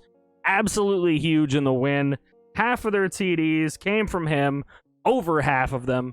And he was just absolutely great in route running. Those deep routes he was running all over on Indianapolis. And for a team that's vaunted as this great defensive club, they got beat pretty bad through the air. So Russell Wilson tore him up, as I expect him to do to a lot of teams. I think he's one of the best quarterbacks in the league, quite obviously. He was my favorite last year, and I just love Russell Wilson. So Seahawks get the big opening road win. What do you guys take away from it? Well, I mean, I'm gonna say this a lot. This is kind of just a projection, like throughout the entire week. It's only week 1, so I don't think Colts fans have a lot to panic about. I don't think that they played awful offensively, to be fair. Like, I feel like their run game didn't really get going at all. Carson Wentz, of course, had that fumble, but I gotta give Seattle credit. I mean, I thought Seattle had a chance to possibly not make the playoffs this year, just with how good the NFC West is. But no, they look like the same old Seattle, at least like on both sides of the ball. I mean, Russell Wilson obviously is going to sling it, and Tyler Lockett went ham. Chris Carson had a really good game on the ground as well. So it's like all around offensively, they looked really good. Carson did have that fumble, but it's like outside of that, like they looked really good. And I mean, the Colts don't really have anything to be too ashamed of. I mean, Carson Wentz looks really like when he had time to throw, he looked pretty good for the most part. But I mean, overall, you got to give the Seahawks credit. They definitely look like a team that's going to go back to the playoffs this year, at least through week 1. We'll have to see what happens. I mean, spoiler alert, I think they're probably going to win this week too, but we'll get into that later. But yeah, Derek has a question for you. He says, I'm trying to understand something. Kaz picked the team he hates the most in the AFC South? Well, first of all, Derek, I hate the Jaguars way more than I hate the Colts. I think I've made that very abundantly clear through the entire time that most of y'all have known me. I just can't stand certain Colts fans. Not you in particular. You're fine, Derek, but nah, I mean, No, Derek, he hates you and every little yeah, I just soul in his body. I put up a poll: who you taking, Lockett or DK? Lockett wins 3-2. Yeah, I'd definitely take Lockett over DK. DK's just swole body. Like honestly, Lockett's the better all around receiver.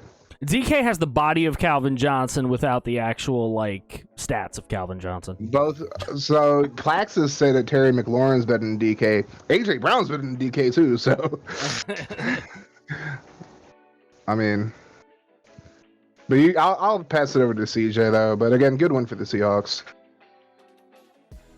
I mean, y'all have already said everything I pretty much had planned on talking about. I mean, yeah, DK pretty much. I mean, he. Wait. Yeah, I think he lost CJ. He went freeze. Freezy. Yo, I thought we invited CJ to this, not K Freezy. Oh, there we go. All right. We're good there, CJ. Am I back? Am I here now? You're back. Yay. Okay. So, long story short, I'll make it quick before I freeze again. I thought DK played decoy for Lockett, and that's simple as that. It worked. Yeah. Yep. I'm scared because my Titans play the Seahawks this week. I guess we'll get the Titans later on, but we will get there. We will get there. We will get there. Trust me, we will get there. But for now, we have a relatively boring game to go over. Two teams that Kaz also respects and loves. The Jaguars and the Texans. The Texans were getting 3.5. They didn't need any of those. That's one of the upsets this week. My God. That's upset number one. We all took the Jags. We're all morons. Because we did not figure for the number one story maybe of the whole week, and that is Tyrod Taylor is back. We forgot about this. That man can ball out. He balled out. I mean, he balled out. I loved it, but he played the Jaguars. Like, no, but the Texans were like consensus going to be the worst team in the league this year. So but guess who was second? Love. The Jaguars. No, Jaguars I are think pretty a lot damn more close. people were saying like other teams are going to be worse. I've heard the Lions were going to be worse than the Jags. Like the Jags were just supposed to be middle, like trending towards middle of the road. Robinson sucked. Lawrence did okay. You know who Trevor Lawrence reminded me of? Game. Trevor Lawrence reminded me of watching Peyton Manning as a rookie. Facts. A guy trying to do too much and making some mistakes because of it. Yeah, he'll learn from it. I mean, yep. Yeah.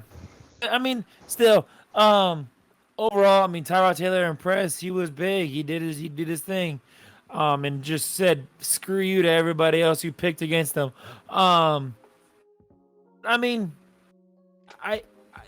we saw Robinson did not look very good at all, and kind of scary.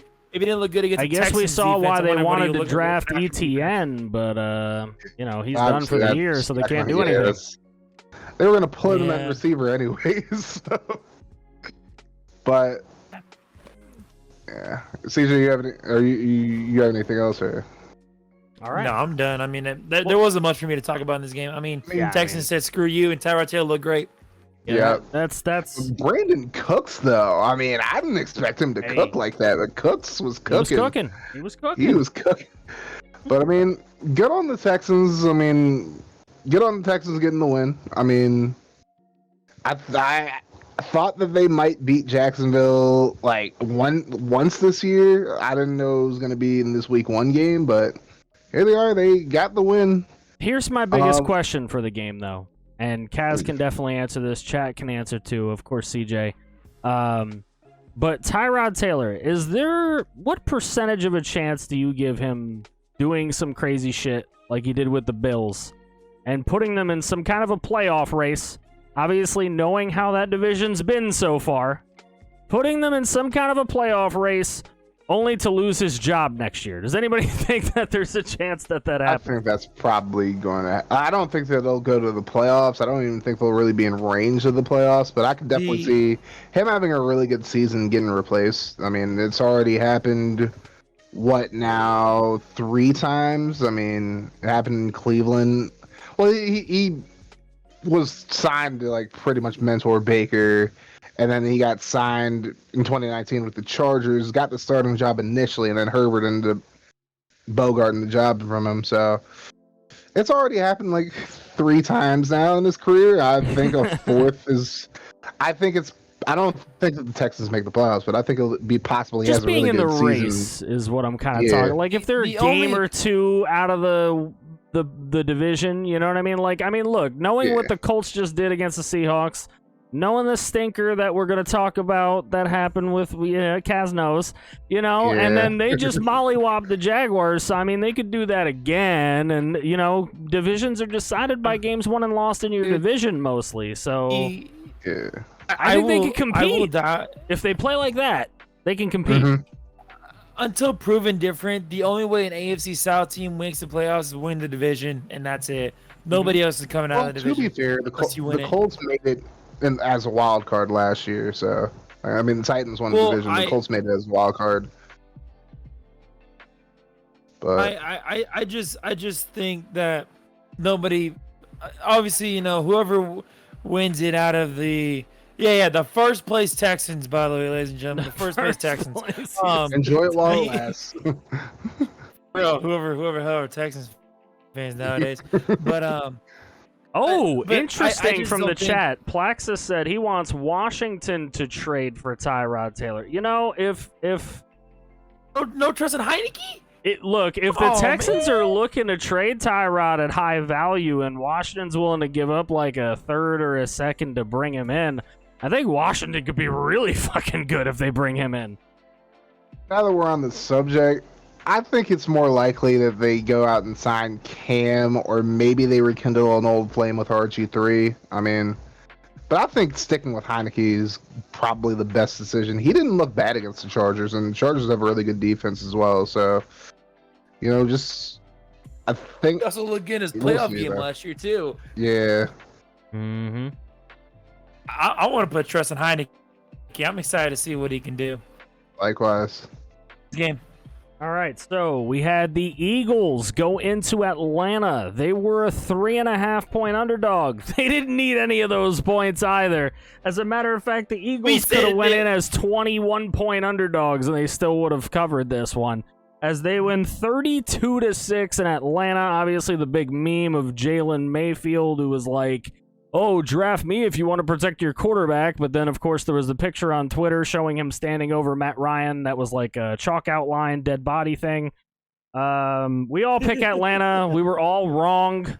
To me, badly. Jalen Hurts is the story here. Obviously, it's going around that he has more 300-yard passing games in his last 6 games or whatever than Lamar Jackson has in his entire career. But Jalen Hurts can sling it, and this to me is a Philly team that is at full strength, and it's just a question of how long can they be at full strength. Yes, that's how far they will go. I give it to week 4. No. In all seriousness, no, I agree. This Philly team, when they're healthy, they can be a dangerous team, and they showed it here. Nobody gave them a shot in the dark, and they came out and absolutely destroyed Matt Ryan. And obviously, we all picked the Falcons, so it's kind of a it's a fun little thing we have, with week 1 and saying screw to our picks. Yeah, Jalen Hurts looked really good, as you guys mentioned. Devontae Smith looked really good. Yeah. Good to see the rookie doing was it. All shocked when they when they picked him up, but that was a really good pickup. I mean, another note here for all my Eagles fans out there: J.J. Arcega-Whiteside was the highest-rated run blocker in the league this year, according to Pro Football Focus. I mean, take that with however you will. Take it with a grain of salt if you want. But hey, at least Arcega-Whiteside has something he's good at now. So, but I'm gonna throw some shade to the former Titans offensive coordinator Arthur Smith. I mean, the team just didn't look very good offensively at all.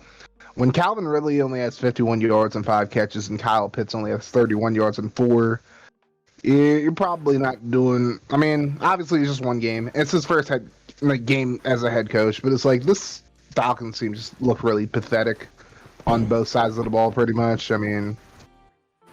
This is the Falcons team. The way they played Sunday is how they played in the second half of that Super Bowl. Literally everything that could go wrong went wrong. Pretty much. Sometimes I'm telling you, the Falcons to me are like that one team in the league that when they're playing at their worst, it's literally like watching Murphy's Law. It's just, please stop. It's just something. It's just a sight to see just how bad the offense was, and Matt Ryan just had no time to throw, as well. I mean, I question whether or not he's going to stay healthy all season. I'll leave it at that. All right, so Plaxis, I kind of disagree with that, but I'll leave it at that. Come on, let's get there. Let's get there. What's next? All right, so we have the Chargers on the road in Landover, Maryland, taking on the Washington football team. Ryan Fitzpatrick injured during this game. Obviously, Taylor Heineke will now be taking over as Fitzpatrick's injury is for a bit. And it was a 20-16 win for Justin Herbert and the Chargers. Obviously, some tough defense being played both ways, some good pass rush both ways. Chargers get the win. Me and CJ are right with that one. Kaz still without a win in Pick'em to the games we've discussed so far as the NFL is concerned. So, as far as for me, obviously Fitz gets injured, and to me, what I'm going to take away from this game is the fact that one of the most underrated fantasy receivers went off again in this game. 9 catches for 100 yards for Keenan Allen. He is Justin Herbert's rock. And he played really well in this game. And Washington, despite their good defense, could not hold Keenan Allen back because he is one of those receivers that he's going to get his. He's never going to have those like, whoa, he caught for 227 today and 3 touchdowns. No, he's not going to have those games. But he will always get his 7 to 10 catches with his 100 yards and maybe a touchdown, maybe not. Not in this game, but he was definitely moving them between the 20s where they needed it. They got a couple of field goals from it and stuff like that. So Justin Herbert still looking like a solid player in his second year. It's good to see that he's not on a sophomore slump. What do you guys think about this one? Well, I just want to point out, as a Florida State fan, how great it was to see Derwin James out there for the Chargers. I really feel like the Chargers are a much better team when he's on the field.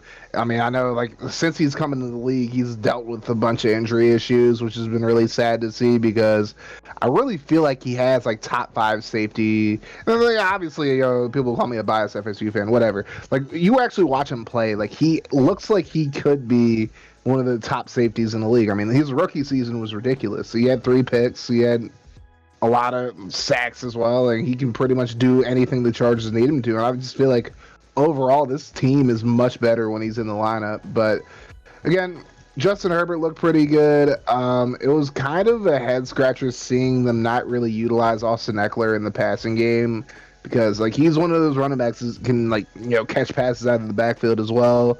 But it seemed like they were kind of using... I mean, they weren't even really using Justin Jackson like there either. But, I mean, I guess when you have the receivers that they had... Because, I mean, you touched on Keenan Allen. Mike Williams had a pretty good game as well. He had the lone touchdown receiving for them. Jared Cook... I mean, Jared Cook does Jared Cook things. Even Jalen Guyton had a few good catches. So did KJ Hill. So... yeah, like, I mean, it was kind of shocking to see them not really utilize either Eckler or Justin Jackson or Larry Roundtree in the receiving game. But I don't think that's. I think that's like kind of a non-starter. Like, as long as they get W's, that's all that really matters. For Washington, Antonio Gibson looked really good. Scary Terry looked pretty decent as well. But I mean, obviously, Fitzpatrick getting hurt kind of sidetracked everything. But we'll see how Heineke does moving forward. I have faith in him. I don't have anything else to add. He pretty much said everything. I think overall, One thing that is worth noting in a game like this is the Chargers, year after year, without fail, are the one team in the NFL that you can count on that they are going to go as their one-touchdown games go. Because they're going to have a lot of them. So it's good to see them pull out a W in this one if you're a Chargers fan, because for the last couple of years, it hasn't gone that way for them. They usually lose those field goal games, those 4-point games, those games where they need a touchdown at the end and can't get it. This time, they get the job done. So if you're a Charger fan, and you know there are many jokes as to how there aren't any, I know there's a couple of them out there. If you're a Charger fan, you feel good about this one. All right, we'll go to CJ first on this next one because this one's pretty interesting. Another one of those upset specials as the Steelers went into Orchard Park and got the win against the Buffalo Bills. Now, I feel like a lot of people are overreacting about this one because, you know, they're considering it a really bad loss for Buffalo, but if you look at the last couple of times these two teams played, and I realize that the Steelers' offensive line isn't what it was, and Ben's waning and all this crap, but these two teams play each other really tough. They're two good defenses. They like to play smash-mouth football on the defensive front, and they both like to throw a lot instead of run. Josh Allen threw the ball 51 times. Ben Roethlisberger threw the ball a hell of a lot. They're going to throw the ball, both of these teams. And for them to play as good a defense as they did with the ball flying through the air that many times is an attribute to how good these teams really actually are defensively. And honestly, it's an overreaction to really consider this a huge upset because the game was basically decided by a block punt for a touchdown. That's basically the difference. That's the 7 points. So other than that, you have a game that's still fighting in overtime. So CJ, what do you think about this one? Obviously, I think it's dumb for them to freak out about losing to the Steelers because I do think both these teams are contenders for the playoffs. I do see both these teams making the playoffs this year.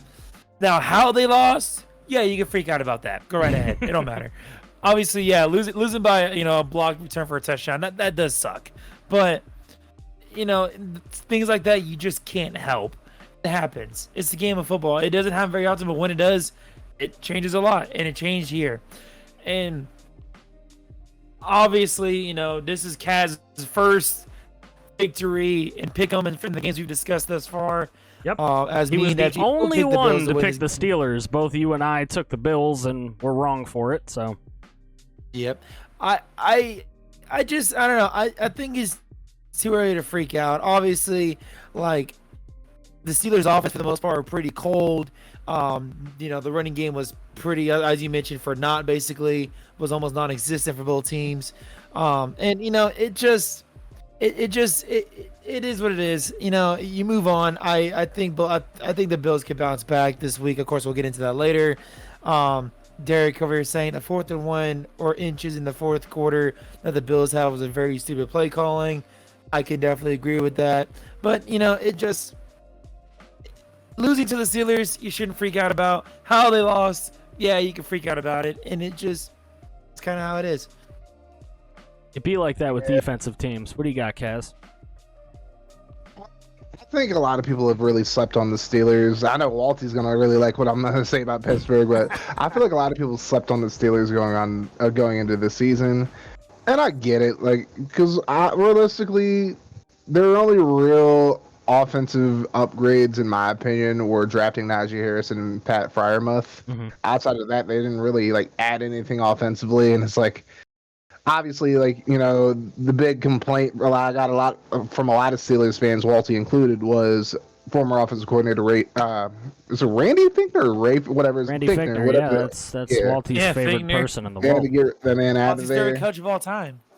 But I mean, this defense, even with losing Bud Dupree, still looks like one of the top defenses in the league. I mean, they were getting after effectively, worth noting, replaced Bud Dupree with Melvin Ingram, who balled out. Yeah, exactly. So. He had a good game.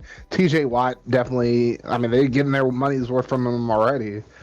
But I don't think if you're a Buffalo fan, this is a game where, you really have to be too concerned. I mean, you remember last year, Josh Allen in the first game of the year missed on a couple big plays, and everybody was saying, oh, different year, same Josh Allen. I feel like there are some people that are kind of that same belief right now, and I'm just like, the Bills will be fine. I think Buffalo will be fine. I think I think Pittsburgh is a lot better than people give them credit for, straight up. So, credit to the Steelers for getting the dub. I mean, Roethlisberger doesn't look great, but as long as he does enough to get by, I mean, that's all the Steelers really need. I mean, they're a defensive team once again, so they depend on defense, they'll be okay. Yep. All right, so the next game was the we called blowout of the week last week, as the 49ers went into Detroit to take on the Lions. The Lions were 7.5-point underdogs. We all took San Francisco. Now, we all ended up being right, but San Francisco held a 41-17 lead in this game with like 2 minutes left in it. And this game ended 41-33. So a wild chain of events for the Lions as they scored a touchdown, got a 2-point conversion, got the onside kick, which I can't do in Madden, got the touchdown, got the 2-point conversion again. Just absolutely incredible what the Lions did at the end of that game. But in my opinion, it's just a lot of stat padding. The Niners really just like kind of mailed it in there in that final 2 minutes. It almost came back to bite him in the ass. I would have liked to have seen it bite him in the ass. A couple of things to note. Trey Lance only threw one pass in the game. It was a touchdown. So your thoughts on the rookie quarterback and your thoughts on Deebo Samuel and the coming out party he had with 9 catches for 189 yards. Hey, that man had 189 yards on my bench in fantasy. I hate that for you. God damn. That killed, dude. In the I think I got killed in the FG league, and all because I think I had Deebo Samuel. If I remember my team correctly, Deebo Samuel, Amari Cooper, and Adam Thielen all on my bench. Ooh, that's dirty. I hate that yeah, it was a rough day. But in good news though, the spread we had listed was 7.5. So even though they almost choked it away, they won by 8 points. So we all got dubs. They won by half a point, baby. We'll take it. Won by half a point. I'll take it. Half a point. We'll take it. But and Vito makes a good point. Deebo Samuel with the great day he had almost shit the bed with a fumble. Yeah. Almost did. On that last drive. And, yeah. Yep. And honestly, I was watching NFL Red Zone because that's what I do now on Sundays. I was, they stayed on that game so much, and I'm like, oh, what the hell just happened? It was like 41-17. All of a sudden, they're about to just come down and almost tie the game against you. It's like, what the hell was going on? Yeah, it's here? like, what happened? There was 2 minutes left.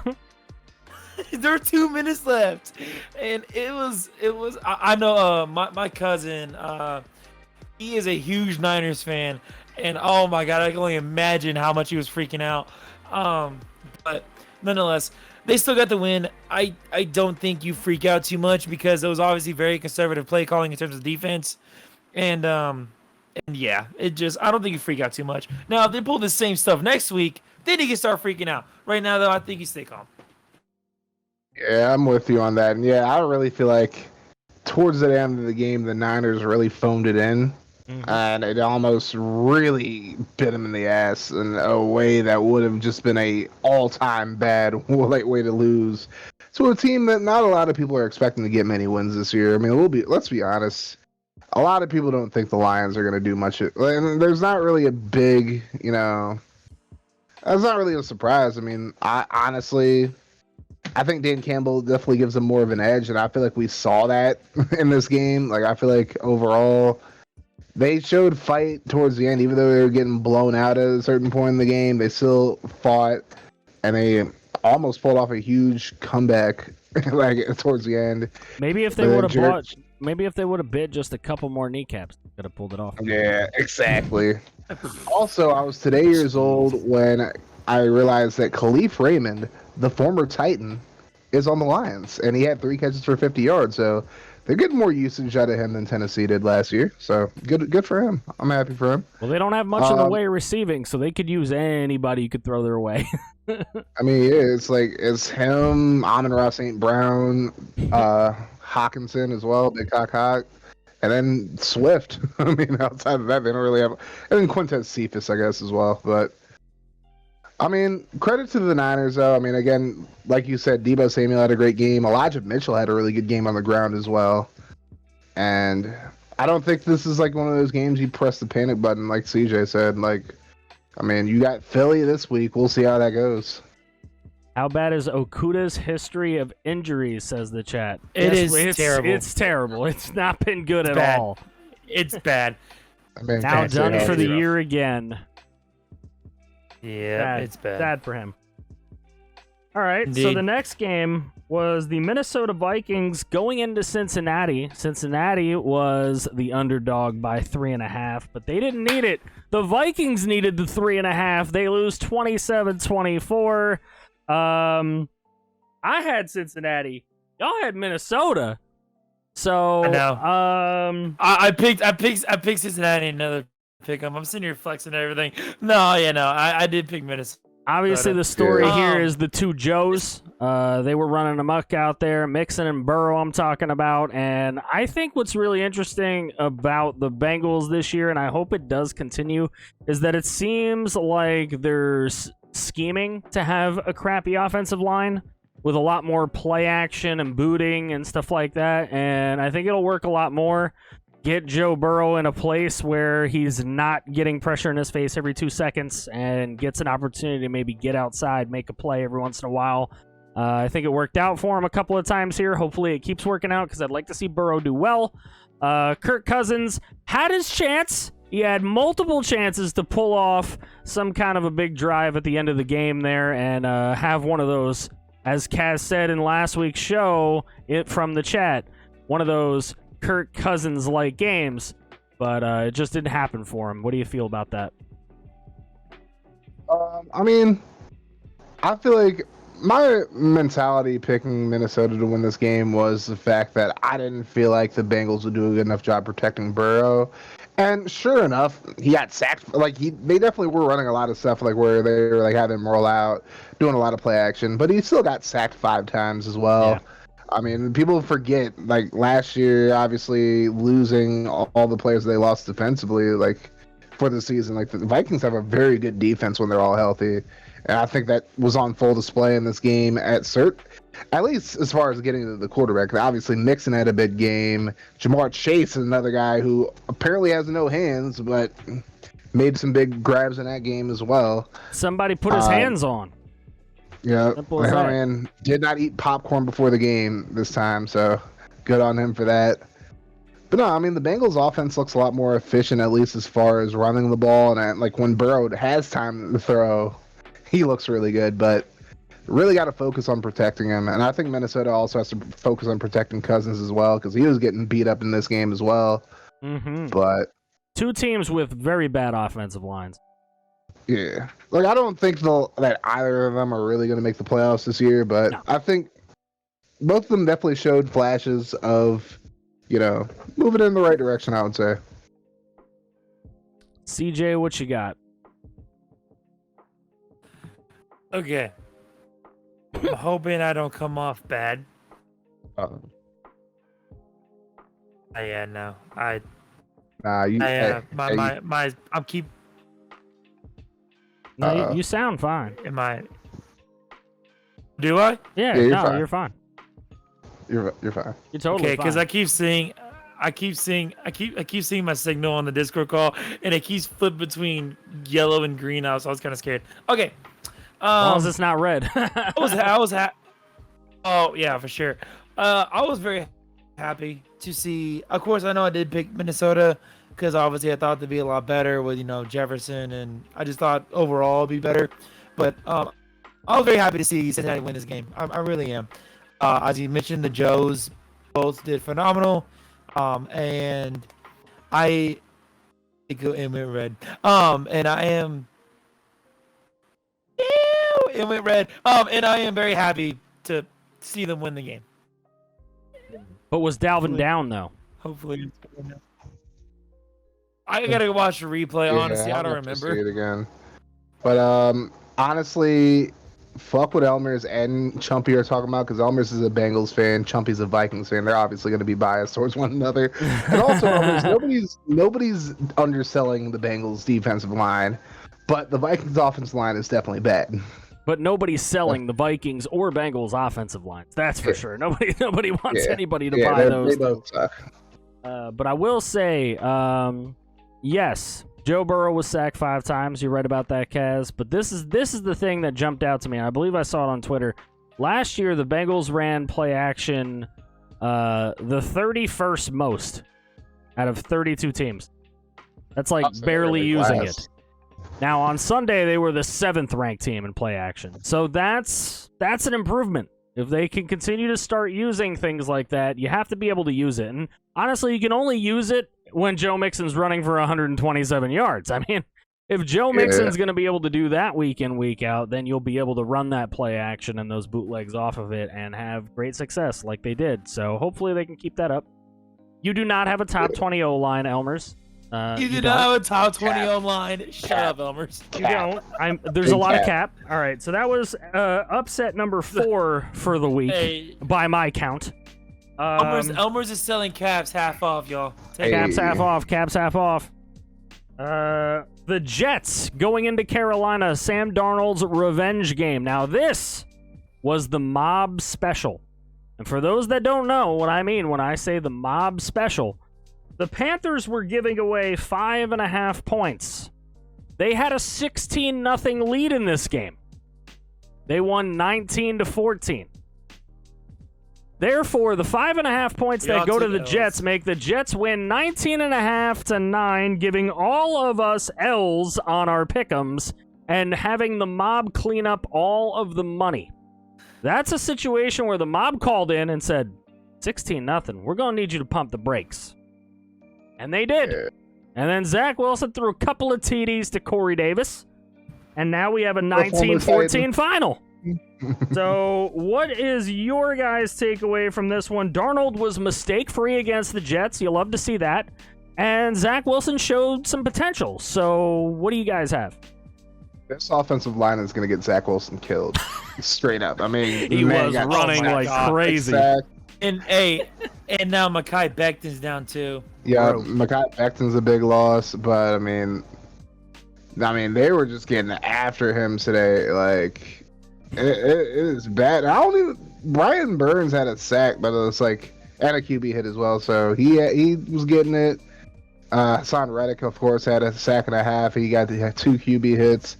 But Wilson was just getting blown back in this game. That's like the big thing for me. I think the Jets at a certain point, they shouldn't pull him, but they got to figure out a way to keep him on his feet, because if they don't, he's going to have a bad time, and he might not make it out of the season, injury free, because getting sacked 6 times, getting hit as many times as he was.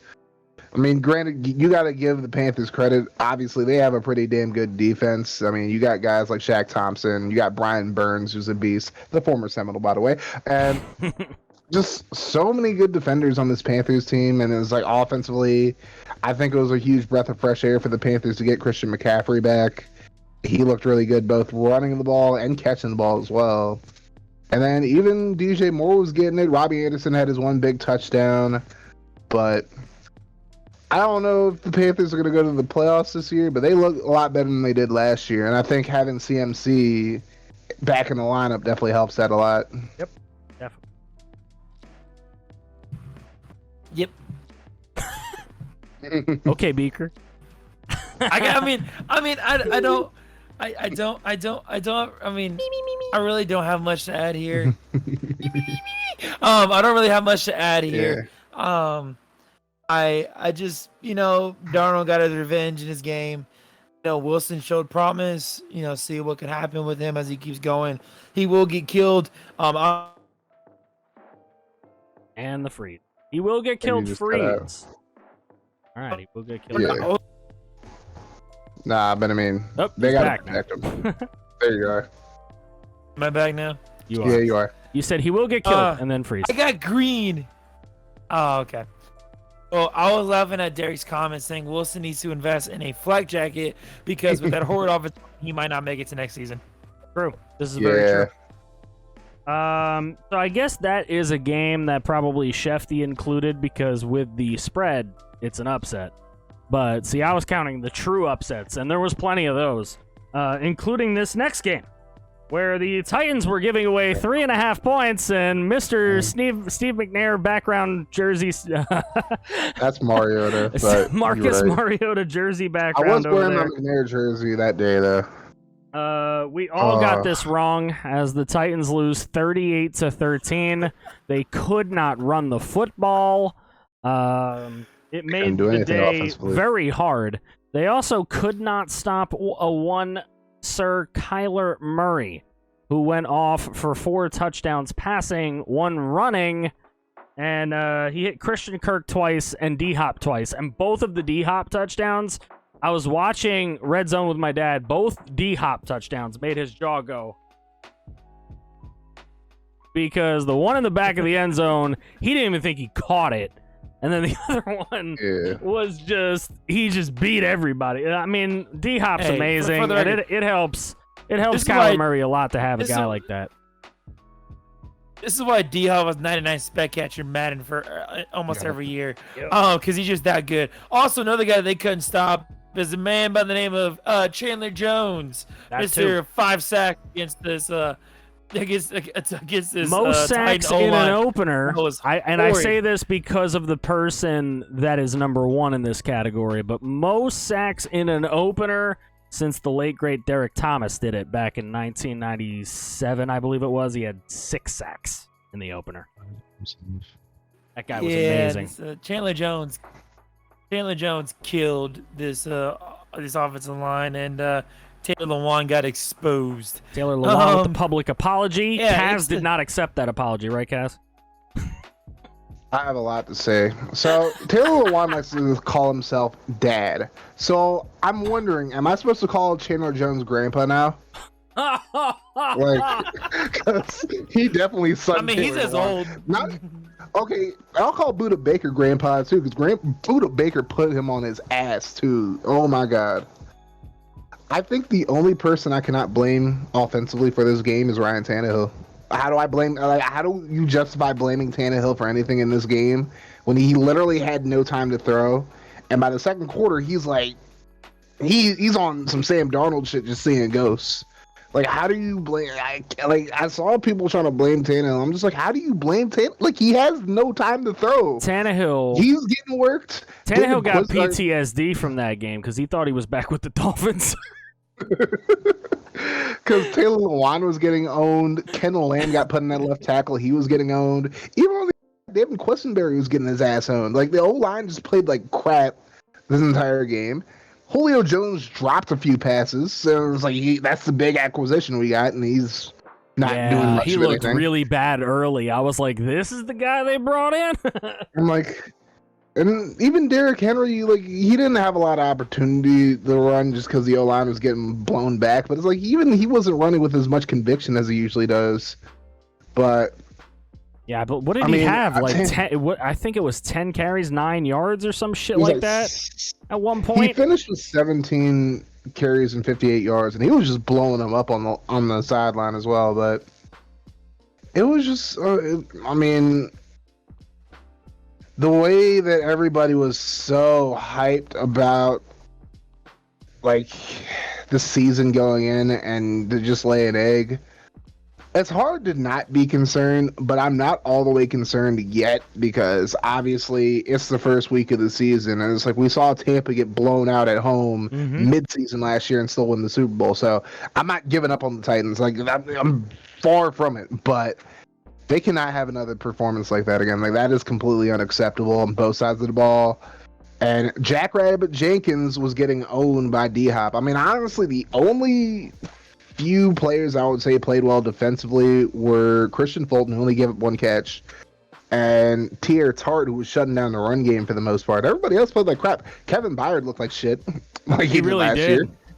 Jackrabbit was getting killed. Rashawn Evans continues to prove to be a liability against the coverage, or against the passing game. And this team just didn't look ready to play. I mean, you got to give Arizona credit, but Tennessee didn't look ready to play at all. All right, so Period. we had Kaz shit on the Titans. CJ, I want you to take the opposite direction. If you're the Cardinals, how you feeling about this? Dude, if I'm a Cardinals fan, I'm freaking excited for this season, man. They just obviously, the Titans did not look good. Obviously, has to many words about it, but they're still a respectable, good team that's expected to win the division still, nonetheless. Even though maybe a crappy AFC South division, is still winning the division. I'm a Cardinals fan. I'm excited. Chandler Jones came out and dominated. J.J. Watt still looked pretty solid. He got a couple pressures and a couple TFLs. He still looked pretty solid. The defense looked pretty good. I mean, even though, guys dropped passes that they shouldn't have. Of course, the offense was stellar. D-Hop doing D-Hop things. Kyler Murray actually looked like the first overall pick that he's supposed to be. Bro, I think the most amazing play to me in that entire game is the one where Kyler Murray ran for literally 48 yards behind the line of scrimmage just so he could throw an 18-yard pass. And that is what I love about that kid versus a Lamar Jackson or anybody else, is that he will literally make you miss a million times in the backfield, running all over the damn place just to throw the ball for a 10-yard first down, and I love that about him. Really do. Yeah. And Elmer just brought it to my attention because I honestly kind of forgot about this. Chandler Jones confirming a trade request? Question mark? I mean, you might as well trade him while the stock is up if you're really going to trade him. After a 5-sack game? Would be foolish, No. But the way that Elmer's words is that Chandler Jones is the one requesting to get traded. I don't. Is that true? I don't know if that's just a rumor. Apparently, that's one of those things on the NFL rumors Twitter page. So I kind of just take things like that with a grain of salt. I don't think Arizona's realistically going to trade him at this point after the game that he had. Yeah, Pro Football Rumors is reporting NFL rumors? Okay, yeah. I mean, I think he is in a contract year, so I can see Yard why. Barker is also confirming that. It so is is Arizona Sports 98.7 as well. Well, maybe it's true. And I guess we'll see how it develops. But the thing is this. Obviously, looking at the game overall. Where would he go? Where would you want to be that isn't Arizona that can afford you? That's a great question. Yeah, apparently his exact words were, "Yeah, I did ask for a trade." Now, he said this Wednesday. If Steve Keim wants to talk about that, he can speak about it, or my agent. But that is true. Apparently what he said, quote, word for word. I mean, they ain't got to trade him. He's playing, right? So, yeah, I mean... Yeah, but why would you... I mean, you're on a team that shows some great promise in a competitive NFC West. You will probably end up making a wild card game. Right? Why would you get traded? There has to be something wrong, like some power dynamic. He wants to be a buck. What do you mean? Yeah. He wants to be secure somewhere, it seems like. I feel like. Because I think this is... I got to look at Spot Track real quick, but I'm pretty sure he's in a contract year. And, yeah, he might want new money, exactly. That's probably the only reason. Yeah. But yeah, that was another upset. That is like the fifth real legitimate upset so far. Yep. Then we got into the afternoon games.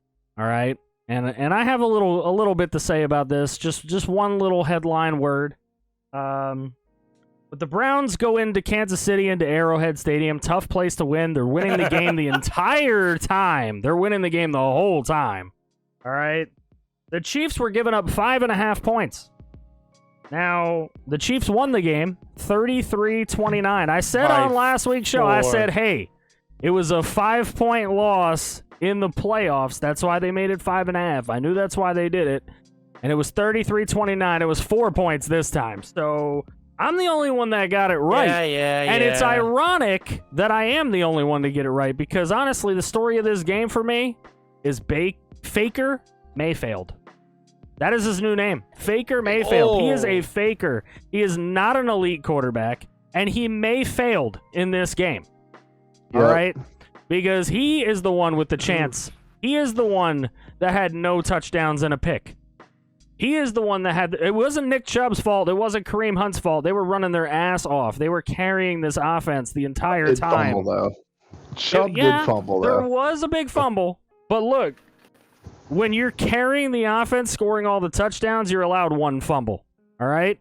When you're not carrying the offense and you haven't thrown any touchdowns, you're not allowed to throw a pick. And you're sure as shit not allowed to sit there with the football at the end of the game and a chance to bring your team back and not do anything about it.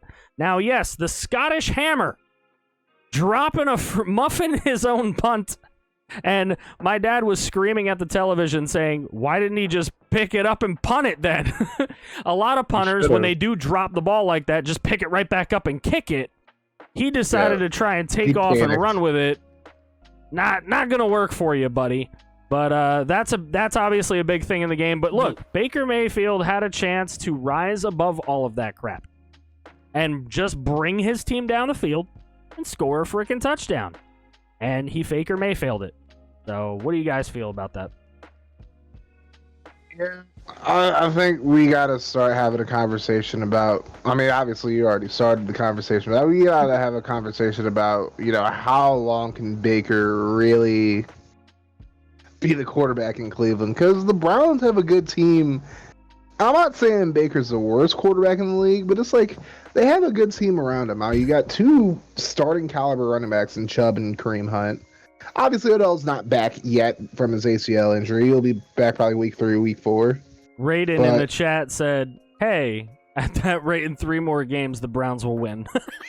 I'm asleep. But it's like, obviously they're down like a lot of receivers right now. I mean, they still have Jarvis Landry.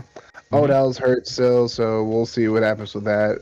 They have a really good defense. I mean, Jadeveon Clowney is actually doing things now. Like, as a lot of the NTE plebs in NTE's Discord will argue with me from top to bottom, the Browns roster is more talented than the Chiefs roster. From top to bottom, yeah. I mean, from top to bottom. Oh, that team is stacked. Bottom, yeah. It's absolutely stacked. Yeah, but there's one difference. One team has Pat Mahomes, and the other team has Faker Mayfield. Yeah. Well, also one team has a Super Bowl ring, the other one doesn't. Well, that's because of the two guys aforementioned, the differences between them. And also, I mean, I don't think Kevin Stefanski's a bad coach, but Andy Reid's an all-time great, so there's that too. But also, Tyreek Hill, we got to have a conversation about him being, like, I think everybody, like, kind of, like, sleeps on him just because earlier on in his career, he was kind of just a speed demon, didn't really, like, run routes like that. Now his routes are starting to look a lot better, too, so it's like, we got to have a conversation about him being top 5 at this, top 3, matter of fact. Like, he's one of the top receivers in the league, if not the best receiver, like, at this point. But, credit, I mean, that just kind of shows the grit that this Kansas City Chiefs team still has at this point, where, they'll be down, they'll face adversity, they'll bounce back and find a way to win. I mean, Jamie Galan obviously made it a lot easier by fumbling that snap and not punting it, but I mean, you gotta give the Chiefs a lot of credit. But Elmer, I'm definitely with you, Elmi. I think D Hop's the best receiver in the league still, but Tyreek is definitely up there. I definitely see him top 5 for sure. Now, where in that top 5, it just kind of depends on kind of how you I guess it's kind of just how you rate it personally. Obviously, as you mentioned, Kaz, at first, he was just a speed demon, and now he's able to run, some pretty solid routes. And I definitely see him. I respect him as a top 5 receiver. Now, where I personally would put him, I got to figure it out myself. Actually, sit down and figure out what I value more than the others. But nonetheless, I do definitely respect that opinion. Overall, my thoughts on the game: Pat Mahomes did Pat Mahomes things, and the Browns choked. Simple as that. The Browns did a very solid job the first After that, things fell apart. Chiefs came back, etc., etc., yada yada yada. It does say something because the Browns, for a little bit, not very long, the Browns were able to really not shut down, but limit that explosive Chiefs offense. And I'm interested to see, obviously, Andy Reid, as we know, he's going to be a Hall of Fame coach, but I am definitely intrigued by how teams take what the Browns did in terms of being able to limit the Chiefs and try to use that in the future. Now, of course, Chiefs will make adjustments. It is what it is. But I'm interested to see kind of how this can affect the games going forward in terms of maybe the Chiefs don't win as much compared to like if this happened differently. You know what I mean? Yeah. All right. Next comes the game that is personal for me, of course. The Dolphins in New England. Patriots giving up 3.5 points. We all got this right because we won outright. So 3.5 points. It was a 17-16 win for Miami. Another true upset on the week. And, well, as a fan, I'll tell you how I feel about this. They need to fucking take these goddamn training wheels off of Tua. All right? They have to take the fucking training wheels off. Let him do what he needs to do. If he needs to throw a pick, that's fine. Let him fucking learn something. All right? I understand that, this whole let's dump the ball off and let's run around and throw the ball away every 2 damn seconds is their big thing in keeping him safe, But if we look at a lot of the quarterbacks that became great, they didn't become great because they had training wheels on the entire time. In fact, that's where a lot of the guys that were busts came from. A lot of the guys that became great were allowed to throw picks their first year or two. Peyton Manning, Brett Favre, a lot of these guys that were Hall of Fame dudes did not start out right away being perfect. And I don't expect him to be perfect.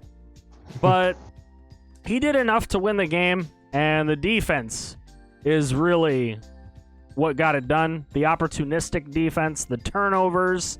We really had no business winning this game. Mac Jones outplayed Tua, mostly because they let Mac Jones do what he wanted to do, and he was smart enough to do those things. But the turnovers, the fumbles, definitely helped us out for sure. And obviously that's going to be the big story of the Dolphins going forward, is they're going to be a defensive team. They were last year. They won 10 games with it, with one of the, I'd like this, bias opinion, best corner duo in the league. But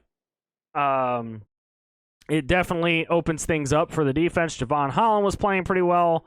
You like to see that. And you love to see Emmanuel Ogbah continuing the comeback type of year he had last year from being like a semi-bust into having that 9.5 sack year, and hopefully he can get more this year. Hopefully he can continue to get better and teach some of these guys how to play on the defensive front, because Lord knows we've spent a lot of draft picks on them and they don't do much. But this offensive line is really going to kill us all year. It's bad. It's another one of those bad offensive lines that makes an offense look even worse than it actually is. But Jalen Waddle looked good. And that's why I say, just take the damn training wheels off, let Tua pitch and catch with Waddle, and we'll have a much better offense. Go. You guys go with this one. All right, I'll talk about the Patriots a little bit. Mac Jones looked pretty good in this game. Yeah. A lot of the time. I think the Patriots, unfortunately, just the turnovers really hurt them, especially towards the end. You get a big pick. You got Jonathan Jones getting that big pick. 8 minutes to go, you have a long drive, and then Damian Harris just fumbles the game away pretty much. So I think that was just a clutch play by the Dolphins. Obviously, the Patriots are in a situation where they can settle for a field goal, and then Damian Harris just coughs it up. And then you guys are able to run the clock out. So good on the Dolphins for just showing that resilience. Because, obviously in that situation, so many things could go wrong for you. You can give up a touchdown or a field goal, obviously. But Nelson Aguilar still looking pretty good for the Patriots. It hurts seeing Jonnu Smith not in Tennessee anymore. But he looked pretty good as well. But I don't know. I think the AFC East as a whole is going to be a lot more competitive than it has been in the past few years. I think the Patriots and the Dolphins are definitely going to give the Bills a run for their money. The Jets, not so much, but we'll see what happens. 5th straight year we've beaten New England, and that makes me happy. Right. What you got, CJ? Anything? I agree with you, FG. In terms of, I literally, y'all keep saying a lot of things I would talk about. So I'm just kind of gonna try to keep it short. Y'all, I do agree with you, FG. They need to take the training wheels off of Tua. And somebody made a comment in the chat. I'm actually trying to look for it right now. Raiden said, "What's the point of signing Will Fuller with a time offensive philosophy?" And I agree. Yeah, like the way your offensive roster is set up, you are setting it up to deep shots. Will Fuller, Jalen Waddle, Jakeem Grant's all over there still. Your slowest receiver, at least in terms of like your main cast, is Preston Williams, and that dude can jump for a ball. Like you are so like, yes, Will Fuller is suspended for the first 6 games of the season. But you are so like vertical focused, yet your play calling isn't. Your roster is, your play calling isn't. And they need to take the training wheels off him. Just let the man throw the cannon. Let the man use it. He doesn't have the strongest one, but he has one. Let him use it. Will Fuller was suspended for just week 1. So he'll be back now. But I mean, if they're going to keep the training wheels on, there's not going to be much that we can do. Honestly, they should really take that off. Let Will Fuller and Devontae Parker be the outside. Let Waddle be the slot guy. Waddle is his comfortability guy anyways. Let him fucking throw the ball to Waddle all day if he has to. Waddle clearly proved that he can be a good receiver, and he had to play wide receiver 2 this week. So what'll happen if he has to go to wide receiver 3? Could be even better. All right, so we had the Broncos come over to my home state and play in the Meadowlands. And the Giants were underdogs by 3.5 points, and they needed a hell of a lot more than that because they played piss-poor football on Sunday. And they lost 27-13. Teddy Bridgewater with, I mean, honestly, statistically, one of the best games of his career. It's Teddy time in Denver. He actually threw a couple of touchdowns. No interceptions. He threw for 264 yards. That's big numbers for Teddy because he's been pretty pedestrian his whole career. Do you think Teddy will open it up even more as the season goes on? Because I personally think the Giants have a decent secondary, though they didn't really show it. Is it more of the Giants' secondary actually played like crap, or is Teddy actually going to be the man? I mean, I never was a big fan of the Giants defense. I know it's their best part of their team, in my opinion. Excuse me. But I never really was a huge fan in terms of them being successful. But it's hard to say that Teddy's the guy too. Like, Teddy looked good, don't get me wrong, and I was very happy to see him, have a starting role and, because the man deserves it at this point with all the stuff that he's been through with all his injuries. But I don't know. It's hard. It's a coin flip in my opinion because the secondary for the Giants is the best part of that team, like overall in terms of units. But they looked rough. But Teddy, they looked rough, and Teddy did look good, but it's against the Giants. So I think we'll learn more as we see more games out of him. I think it was more of a case of the Giants secondary just having a bad game. I mean, obviously James Bradbury, like, he's one of the better corners in the league. Adoree Jackson, and then Logan Ryan, ever since he made the switch to safety, has been like one of the best safeties in the league as well. So I wouldn't say the Giants have a bad secondary. I just think they had a really bad game, and Teddy just turned it on in this one. I mean, I think Denver's always had they've had the receivers. It's just Drew Lock wasn't the guy, honestly.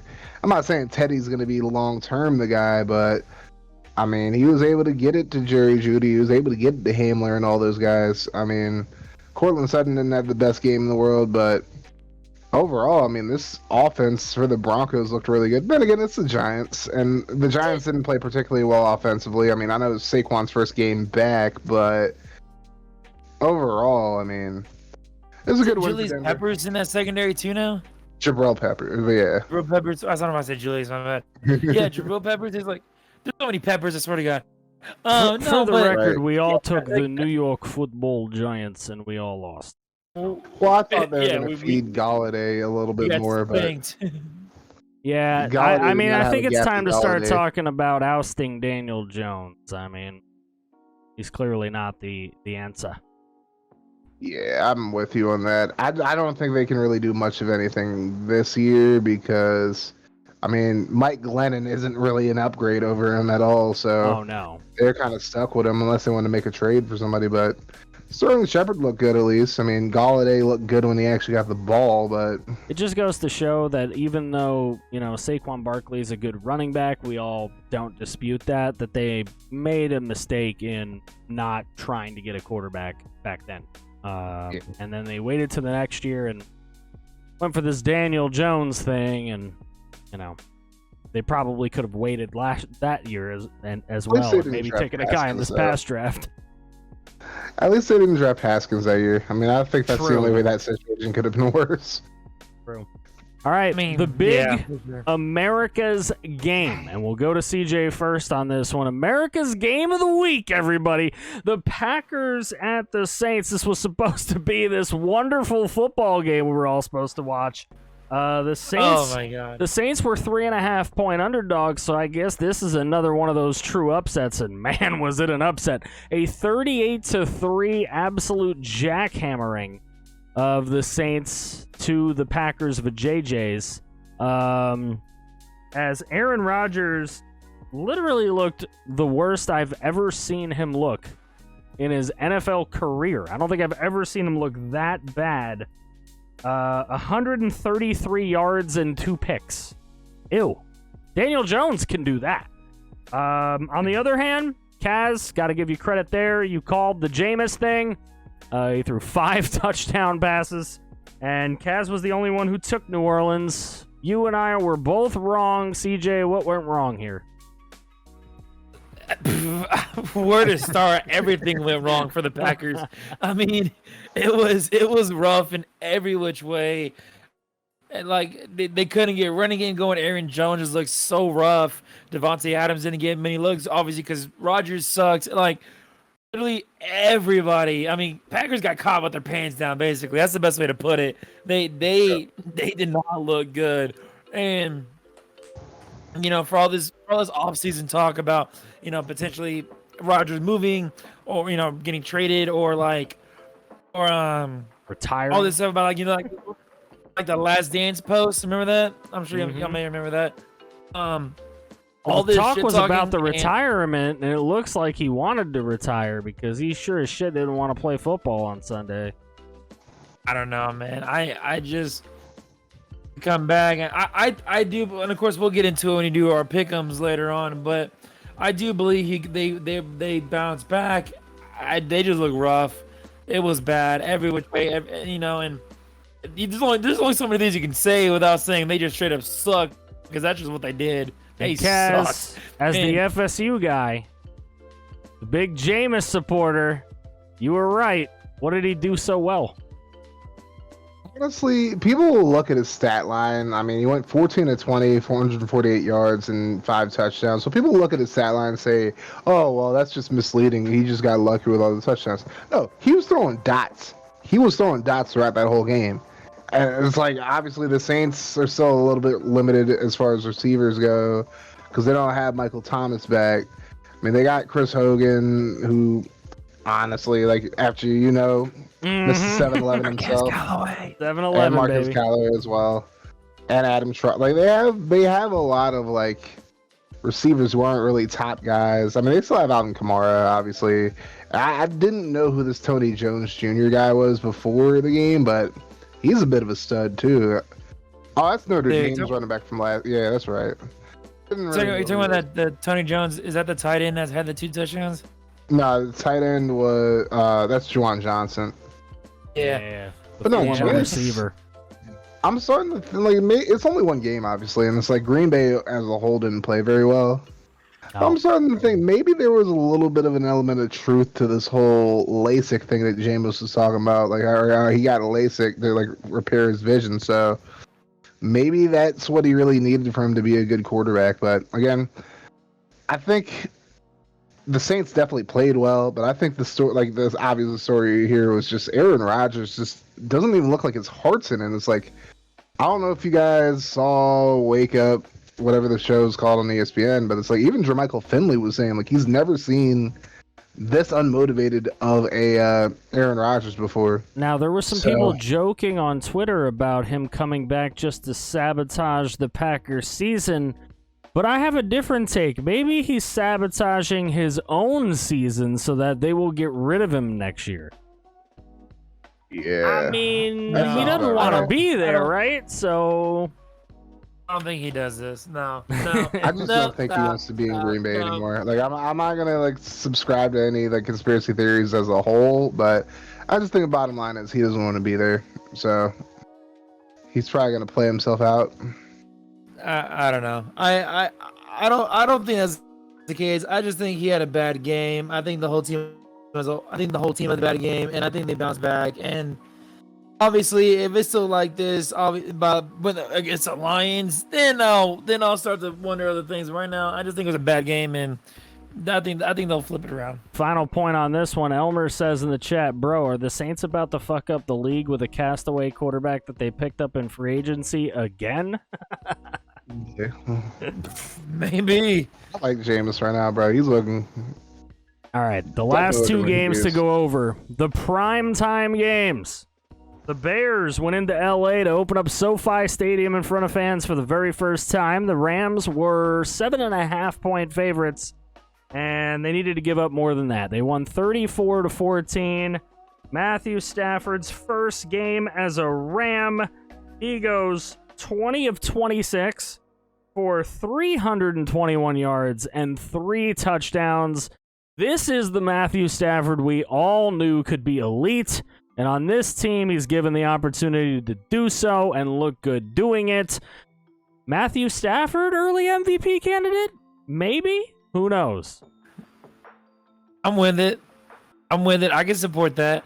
He looked amazing, and he finally has the. I mean, of course, you know, obviously, we're not saying he didn't have good talent before, but he finally has like a full supporting cast Right. of The players. defense. The defense makes a difference. The defense. He has a full cast. He has a full team of guys that are actually like solid overall, and not like a full weak spot. You know, and of course, just focusing on offense, you have phenomenal receivers as a whole. You have a solid tight end, a decent running game that only gets better in my opinion, and you finally have guys to throw the ball to, and this is what the Rams are missing. This is what they didn't get with Jared Goff, a man with a cannon. That's what they didn't have. You know, in all respect to Goff and everything, like I'm not saying his arm is crap, but Stafford's cannon is so much more than Goff's, and it showed. It showed. This game showed everything that both Stafford and the Rams are missing, and the Rams look dangerous. And I'm honestly kind of intrigued on where they go from here this season.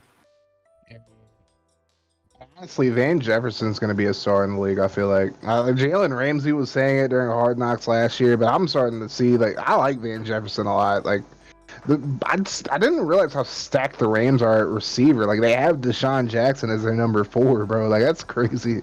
On top of having Cooper Kupp, Van Jefferson, and Robert Woods, I mean, that's a stacked receiving core. I'll talk about the Bears a little bit.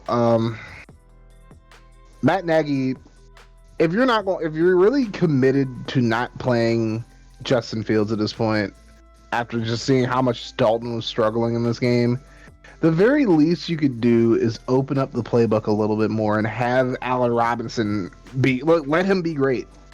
Right. 6 catches, 35 yards, and I actually saw something. It was like one of the next gen stats. He didn't even run a route. I don't even think on any of his targets. Like, I don't think he ran a route past 10 yards, pretty much, or like not one that was like thrown to or anything like that. Which I don't is think like, Andy Dalton can throw it that farther than that. Then Fields needs to be the starter, in my opinion. Like I get. So one of my boy Cody, like made a really good point. He felt like the reason Nagy's starting Dalton over Fields is because he knows the offensive line's going to be really bad. So, you know, he doesn't like maybe he doesn't want to subject Fields to that kind of punishment. I don't think Matt Nagy can afford to do He that. can't Like be playing around. Like this is a year where honestly, the Bears don't make the playoffs this year. I fully expect Nagy to get fired. So I don't know. Like they got to do what the Bengals are doing with Burrow, and like what a lot of teams do with like a lot of quarterbacks when they know they don't have good offensive lines. Like run a lot of play action. David Montgomery had a really good game, and it's like they have a decent enough running game to where they can run play action pretty proficiently, and they can take some deep shots or whatever. But this offense, the way they're running with Dalton, I mean, the Bears are going to have a bad time this year. They continue to go on like this. Now, the Rams, obviously, CJ touched on it already. Like, Stafford was letting it fly in that game. And it's like the Rams are going to be a scary team. But it's like the Bears have a good enough team to at least make the playoffs. Like, but the way they run their offense right now just ain't it. And until Nagy decides to either start Fields or open the playbook up a little bit more with Dalton on the field, they're gonna have a hard time. And when you're a coach in trouble, you have to play the best man for the job, the guy that gives you the best chance to win. And at this point, arm talent, running talent, that's just the field. Like, there's no question about it. Also, RAZE, it's the tribal chief of Petty, not King Petty. Get it right. All right, the final game to recap, the Monday Night Football game, which was a wild one. I watched this one in full as well. Ravens at Raiders. The Raiders getting 4.5 points, but they didn't need them because they got themselves a 33-27 overtime win. Another true upset. My 8th that I counted. Also, I don't know if we went over it, but we all took the Rams. We were all right. In this case, Kaz was the only one to take Baltimore, so he's the only one with an L there, which puts our totals 5 for Kaz on the week in NFL, 6 for CJ, and 8 for myself. So that puts my total for the week at 12, CJ's at 9, and Kaz at 8. But as far as this Monday Night Football game, I think it's time to start talking about Derek Carr as being an underrated quarterback in this league, because I keep saying it. I've said it before many times. CJ, you were a part of the conversation that we went over this initially. He's every bit as good as Dak Prescott. But Dak Prescott gets all the talk because he plays for America's team. And Derek Carr is in the black hole where nobody gives a shit. And he constantly does things like this week in, week out. People were talking about Matthew Stafford as being number 1 in fourth quarter comebacks throughout his career in Detroit. Well, you know who's number 2 on that list? Derek fucking Carr. He's number 2 on that list. And he did it in a big way for the Vegas Raiders. They forced him to throw the ball 56 times. They couldn't get a running game going. Josh Jacobs had turf toe. Kenyon Drake had idiot toe. None of them could run. Nobody could do anything. It was all on Carr's shoulders. He targeted Darren Waller 19 times in this game. He caught 10 passes. My favorite player in the league that I will stand week in and week out. 105 yards and a touchdown for Darren Waller on 19 targets. And honestly, I mean, it was great to see Zay Jones come out of nowhere and make that bomb final catch in overtime. I mean, where did that come from? Obviously, can we they talk about that figured. play real quick? I think they figured that they were going to run the football and just kick the field goal and win the game. So they were thinking that they were going to just set it up in the middle between the hashes, kick the field goal, and get out of there. But Gruden said, fuck that. We're just going to throw it up over the top real quick and end this bitch. And that's exactly what they did. I mean, the Ravens totally looked like they were ready to play a run. It was not a run. It was one-on-one coverage, and that corner played like crap. They don't have Marcus Peters. I mean, the Ravens secondary, I think more teams might be able to do this to them. It just hurts that they had to play the Raiders, who is an all-out fucking aerial attack when you play against them, despite the fact that they really don't have great receivers. So, I mean, the Raiders, if they're going to play like this week in and week out, and Carr can give you this every single week, they could be a dark horse too. I mean, now we have every single team in the West divisions are 1-0. So, that's crazy in my opinion, obviously. But I want to talk about that last play real quick. With how obviously, yeah, you can make any argument you want in terms of what the Ravens were thinking, what was all that mamma jamma. But my thought, first off, with how far that ball was in the damn air, you're telling me that dude could not catch up to at least contest that ball? Come on, man. And was that not Marlon Humphrey too? Because he gave up on the play. I could have sworn I saw 44. Yeah, it was 44. I thought it was a damn linebacker. Apparently not. Marlon Humphrey's overrated. I'm gonna piss some Ravens he fans gave off up on that ball. He totally gave up. Dude, I could swear that ball was in the air more than a damn punt was almost. Like you're telling me you couldn't catch up to that? That dude had to wait. Zay Jones had to wait on that ball to get to him. Like he had to stop his route to catch that ball. You're telling me you could not catch up to him at all. And this is why the Ravens are gonna have troubles in games where they play teams that give them their best shot, because Lamar Jackson just proves time in and time out that he is not accurate enough to beat you with his arm at the end of a game. He needs to beat you with his legs at the end of the game. And the thing is, here he was trying and he fumbled the football twice. So 3 times total, but it was given away twice. That's crazy. And Ravens fans ain't ready for this conversation, but you can say what you want about, he won MVP, that makes him an elite. That doesn't make him an elite passer. I'm sorry. But it makes him an elite football player. That's about it. He's a damn good football player. He's great at running the football. He's a great athlete. But as a quarterback, you can't convince me he's a top 10 quarterback because he misses on these easy throws way too frequently, and then he comes into a game like this and just fumbles it away, bro. There's a difference. He fumbled the game away. I don't Ravens fans consider. There's a strong difference in quarterbacking when you see what Lamar Jackson does, where he tries to take off so many times and just is inaccurate all the time, and then doesn't even have the gumption or awareness at the end of the game to make sure that he's covering up the football, make sure that people can't grab it when he's trying to run it. And then you look on the other side of Derek Carr, which, by the way, if you were watching all game, I've never gushed over Derek Carr, but I was extremely impressed at the way that he would get up to the line, read the defense for 20 seconds of the play clock, and then call a play while standing under center. And he would literally bark at everybody. It was like watching Peyton Manning. I hadn't seen anybody do anything like that for the longest time. Derek Carr literally doesn't call a play until he's up at the line. It's kind of crazy. It was underrated. Definitely. Go ahead. What you get, Cass? No, it's and Lamar has a better receiving core than Carr does at this point. It's I love Hunter Renfrow, but he's not he's not a top 10 receiver by any means. And it's he's not not even close to that. He's not a receiver that I would say is a dominant receiver or anything like that. Sammy Watkins, on the other hand, was one of the best receivers low key in the league. He's not I wouldn't say he's top 10, but it's he is one of the better receivers in the league. Hollywood Brown is not the best receiver in the league, but it's he has so much speed. He's supposed to be burning all these people and he doesn't.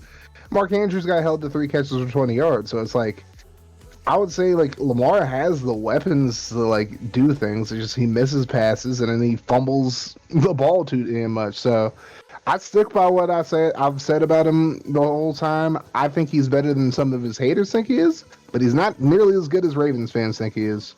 Period. Also, prayers up for Marcus Mariota because he once again got hurt in the game after that big run he had. Damn. Prayers up for Marcus Mariota.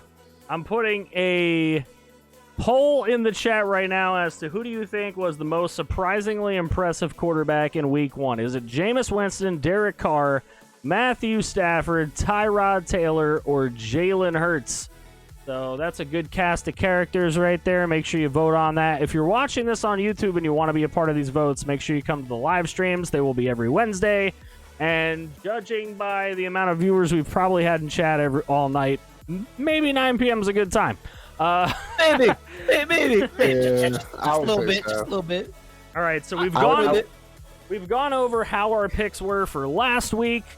It's time to make the picks for this week. That's the part CJ's been waiting for.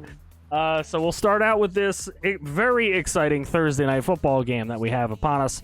The Giants going into Maryland to take on the Washington football team. Washington is at a -3.5. So what are y'all thinking? Kaz? I'm gonna go with Washington in this one. I feel like they showed me a lot against what is a pretty good Chargers team, and the Giants didn't really show me much of anything. So I think Washington, even with Taylor Heineke getting his first regular season career start, will find a way to beat it. I think they'll win outright and beat the spread as well. Winston and Hurts tie to win the poll with 3 votes apiece. Makes sense.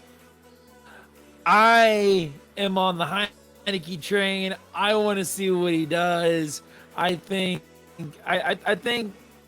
we'll definitely see if the Giants secondary is as bad as they looked against Teddy, or if it was just an off game. But I'm really excited to see what Heineke brings to the table for this game, and I'm picking the football team. All right, so you both are going with the football team. These two teams obviously play twice a year. Last year, the Giants won both of these meetings by a combined total of 4 points. These were very, very defensive contests. I believe they won 20-19 and then 23-20. I would expect something around that again. I think the Giants will play better in week number 2. I think Washington will play about as well as they've played. I think Washington wins the game, but I think they win it by 3, and thus that will give me a half a point win by taking the New York Football Giants. So that's what I'm gonna do. I'm gonna play the spread here, and go for the Giants not being able to play worse than they played this week. So that's what I'm gonna do with that. Gotcha. We have the Saints going into Carolina. There we go. 2 new QBs. Darnold against Winston. Both played pretty well in week 1. The Panthers are getting 3.5 at home. Home dogs. Those are usually good bets, but what do you guys think on this one? I'm rolling. I'm on the Jameis train for this. Give me the Saints. I think they can win this game by 10 points. I don't think it'll be crazy as crazy as they looked against the Packers.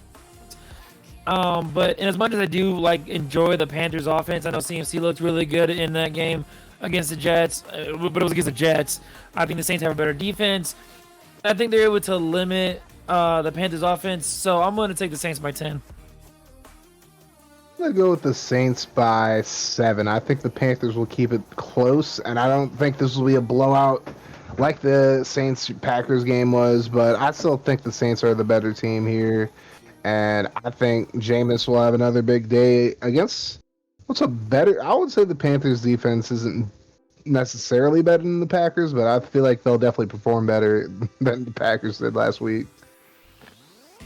All right, I am kind of on that Saints train as well with DJ. I totally believe that they can win this game by 10 points, maybe 17 points.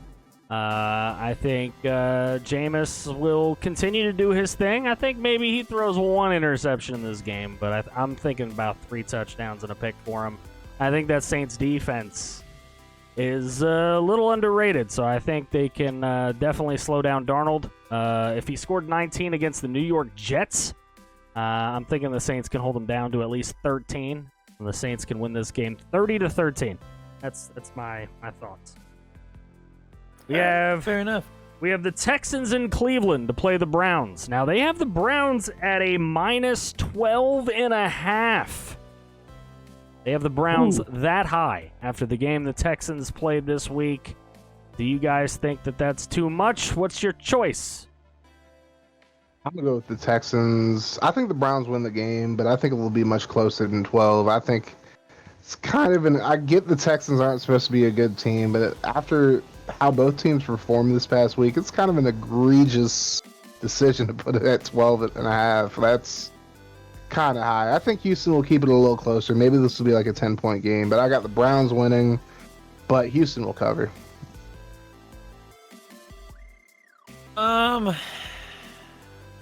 Man, it's it's tough because like the Texans looked good last week, and you know, and that's of course, you know, that's true because you know we have the stats for it, but you're playing an actual defense now. You're not playing Jacksonville. You're playing an actual defense, and I know they won't score 37 points, but I think I'm going to take the Browns by 2 touchdowns. I think I can see it happening. All right, I'm gonna take 12.5. I think it's just too much early in the season. I'm gonna go with Kaz. Take Houston for no other reason than the fact that Tyrod Taylor constantly is playing for a job this season. So I think he just continues to just not make those mistakes, and I think he's gonna put up some numbers, some points. And I mean, clearly by the new nickname I've given him, I don't believe in Faker Mayfield. All right, we go to the Bengals in Chicago at the Bears. The Bears are at a -2.5 for this one. Andy Dalton gets to host his former team. Is he going to be baking them cookies or baking them apple turnovers? I'm going to take the Bengals winning this game outright, and I think, honestly, so I just don't have faith in Matt Nagy having this Bears offense looking any better than it did last week. And I think Burrow and company will have a big game against them. So I will go with the Bengals. And they'll beat the spread, obviously. Mr. September coming through with a raid. What is up, Mr. September? Appreciate you, my guy. What's up, George? Sneak it in here on the radar. What up, and V-Dub gifting a sub to his burner account. Very much appreciated, my guy. All right. I'm on the Joe train. I'm picking the Bengals winning outright here. I just don't think the Bears can do it. I think the Bengals keep rolling with the play action. Joe makes it runs for probably another 100 yards again, and I think Burrow throws for 300 yards and like three touchdowns. Honestly, I can see it happening. I'm picking the Bengals. All right. Well, then I'll be the one different guy, and I will go with the Bears to win by a field goal. Not by much. I think it's another field goal game between these two, like it was with the Vikings game. And also, Mr. September, until Faker Mayfield actually wins a game against Kansas City, I will slander him all I want to. The Raiders. Now, the Raiders just put up big-time numbers against Baltimore. They will be playing another AFC North foe in the Pittsburgh Steelers on the road in Pittsburgh. Pittsburgh is at a -5.5 in this game. Can they score enough to cover that is my question. Well, you answer the question first. Do you think so? I think they can score enough to cover it. I feel like the Steelers can win this game 24-20. You know what that means? We're going with Vegas. Kaz, what do you think, bud?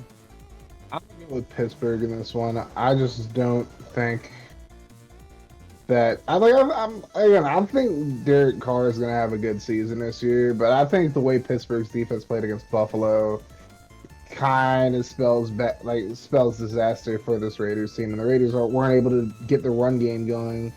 Buffalo at least was kind of able to have a little bit of success running the football.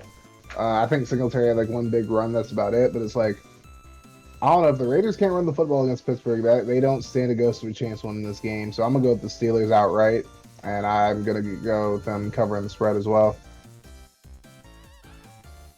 I agree with you, Kaz. I have the Steelers. I just think I'm in the same boat as you. I do think Steelers defense is too strong compared to like the Ravens, for example.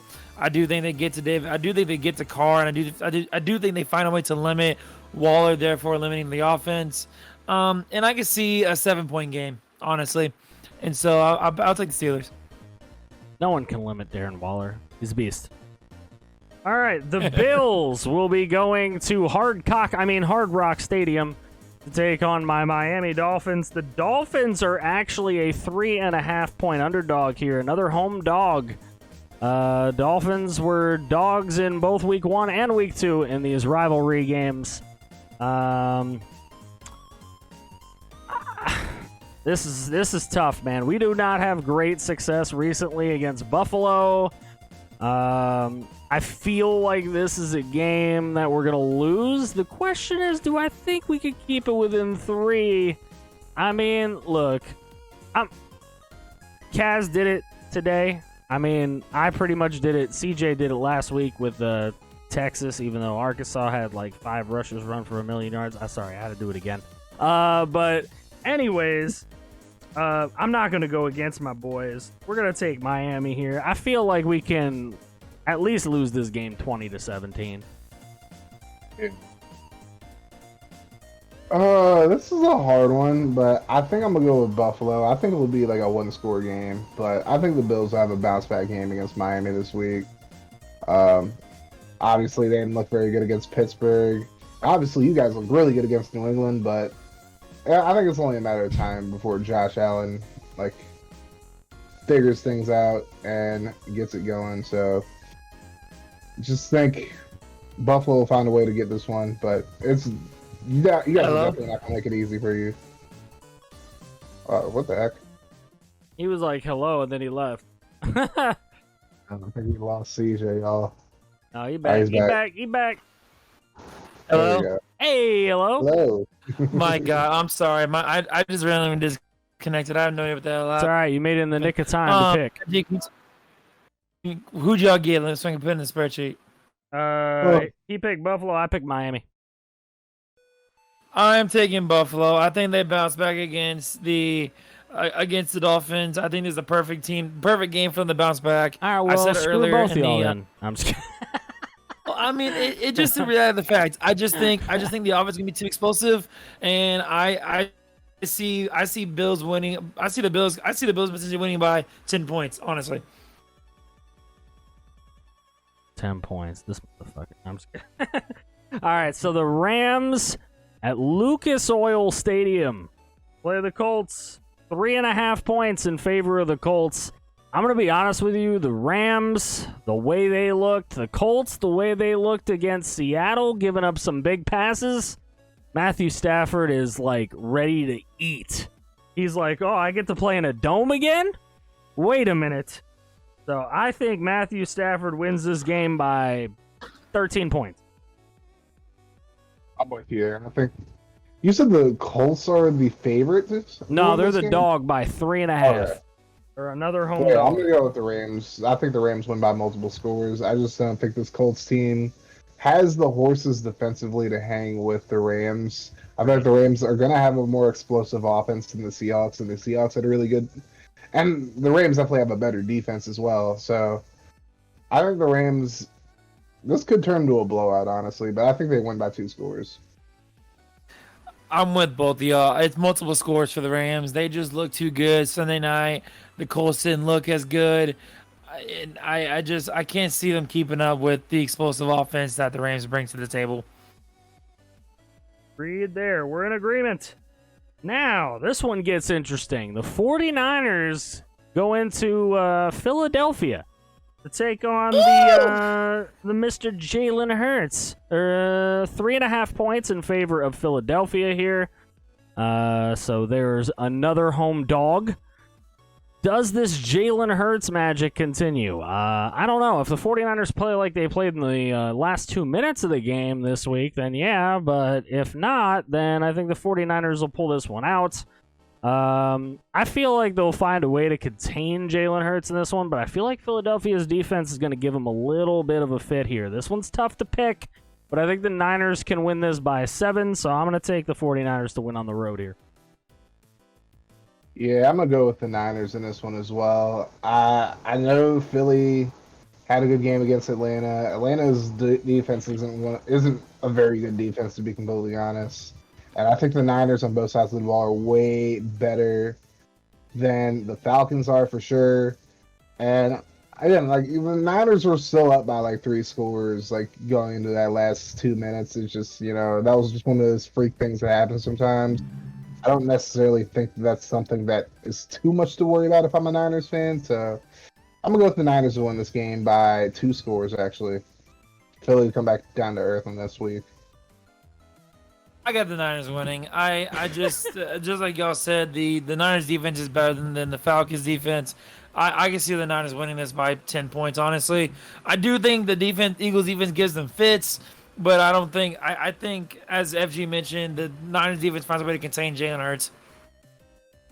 All right, so then we have the Broncos in Jacksonville to play the Jags, another home dog. The Jags are getting 5.5 points. Is it Teddy time in Jacksonville? I think it is. The Broncos defense is very good.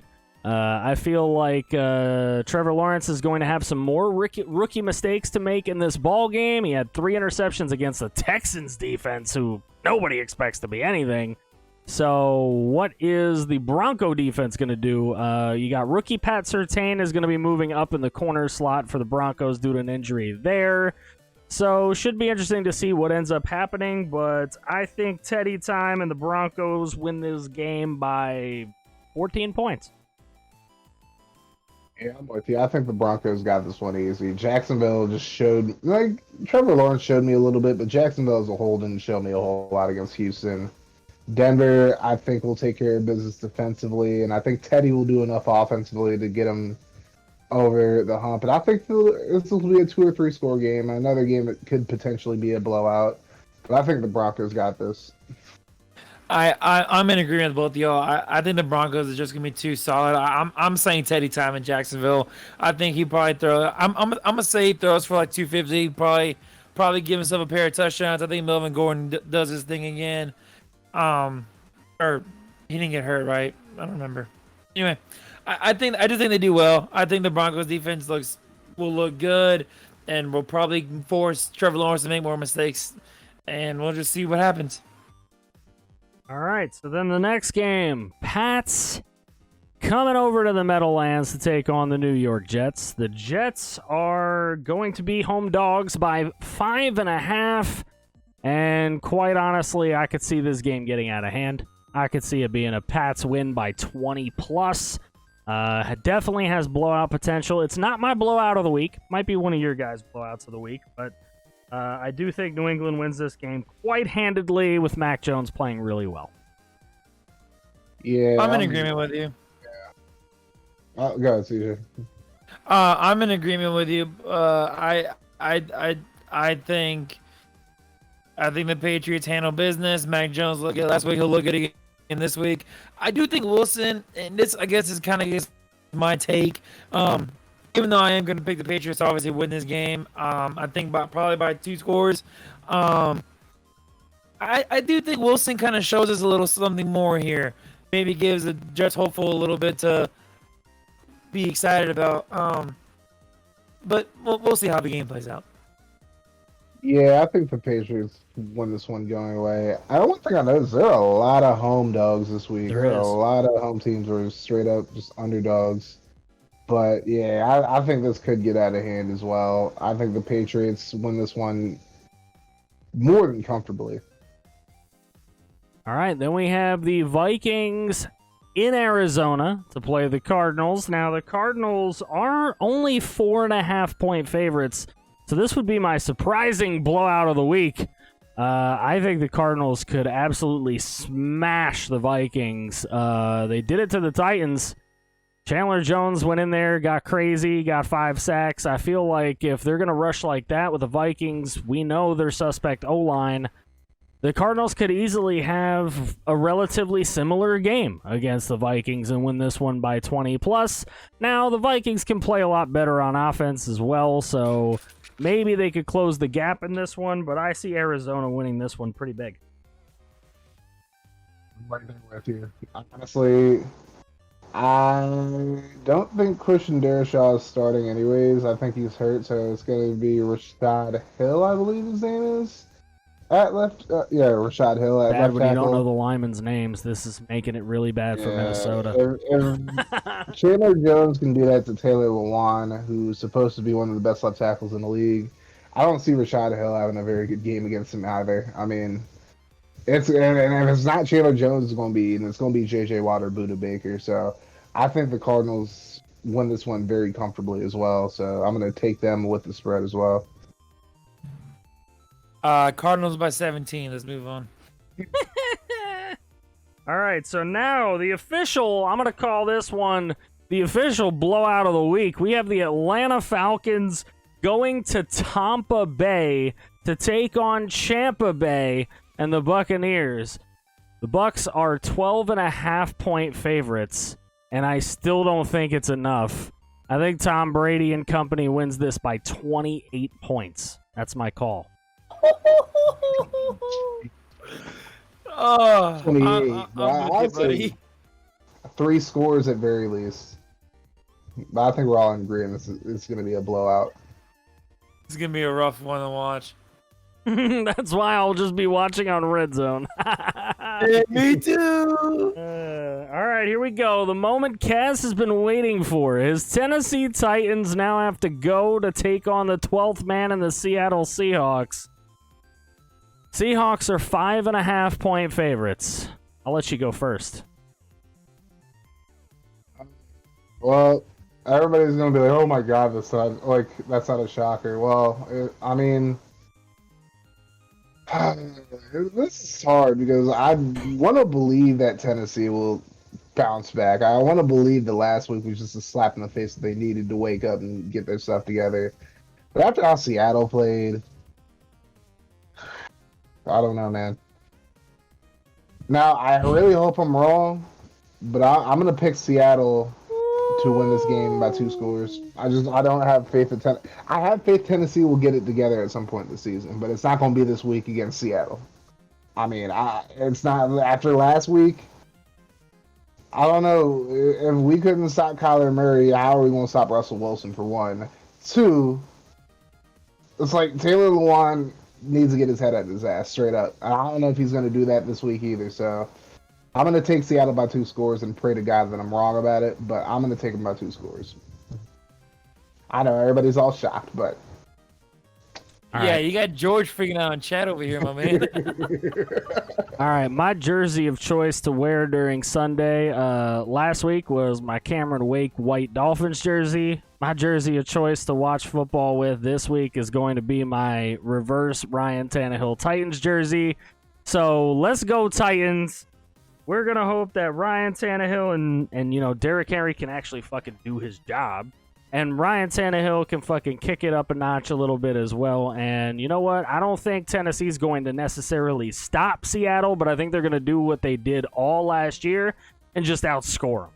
I think it's going to be one of those where it's like a 31-27 type of game in favor of Tennessee with a last-minute touchdown, and they don't even need the points. Nope, no, I can't do it. No, I'm sorry. Lamon's going to get exposed. Lockett and DK are going to expose the secondary again. It's going to be like a 10-point game. Give me the Seahawks. He just wanted the opportunity to shit on somebody's team since we shitted on his Texas team all day. Well, no, if that was the case, I would have shit on the Titans more when we talked about the Week 1 game. So, no. the Seahawks don't have as good of a pass rush, and I don't think Carlos Dunlap at this point in his career is anywhere near the level of Chandler Jones. So I think Lawan will have a better game. Maybe he'll give up a sack, but I'm just not confident. There you After go. last George week. says Julio and Henry find the end zone. I think A.J. Brown and Derrick Henry find the end zone, but we'll see. I hope you're right. For the sake of they're literally those two are on my fantasy team. Like they're the only Titans. For the sake of Kaz's sanity. That too. Well, that's already out the window. But I mean, All right. We have 3 left. This one is no doubt going to be America's Game of the Week because it features America's team and the Dallas Cowboys. And they will be going to L.A. for the Chargers to open their version of SoFi Stadium for the very first time in front of fans. Actually, what? It won't be. No? It won't be America's Game of the Week because I'm super here's shocked why. now. Hang on. I know, right? It's crazy. The Chargers is a home team. CBS has the rights to the AFC. Well, then it'll be the Romo-Nance game, probably. So. Probably. Yeah. Probably. But no, I'm just saying it won't be America's Game of the Week because Chargers are the home team, so it'll be on CBS, not on Fox. They have the Cowboys as 3.5-point dogs in this one. I really am, with my pick, going to hope that the Chargers defense gets to Dak Prescott because they're going to have to in order to win this game. Bosa's going to have to do his job. The coverage is going to have to be good because obviously there's a lot of weapons for Dallas on the offensive side of the ball. But I think defensively, that's where I just can't go Dallas here because, I mean, they did it against Tampa Bay. They leave guys open all over the field. Keenan Allen should have a field day against Trayvon Diggs. Other guys, Mike Williams should have a big day because, you know, as very well documented on the telecast against the Washington football team, Mike Williams was like the first receiver taken in that draft, and there were so many guys behind him that ended up being so much better than he was. So, I mean, I think he's starting to find his way and be a very serviceable receiver and hopefully even push that into good/great. And I think he actually makes a couple of touchdown catches in this one. I'm going to take the Chargers to win this by 7. I think I'm going to take the Chargers in this one as well. I mean, I think Dallas will definitely keep it. Like, it'll definitely be a close game, like within a score. But I think at the end of the day, the Chargers defense is definitely on its way to being one of the best in the league, especially with the healthy Derwin James. I think Herbert's going to have a big game against this very bad Cowboys defense in general. Maybe Eckler will get over 100 yards as well. We'll have to see, but I have faith in the Chargers to get this dub. I would like to see them use Eckler more. Me too.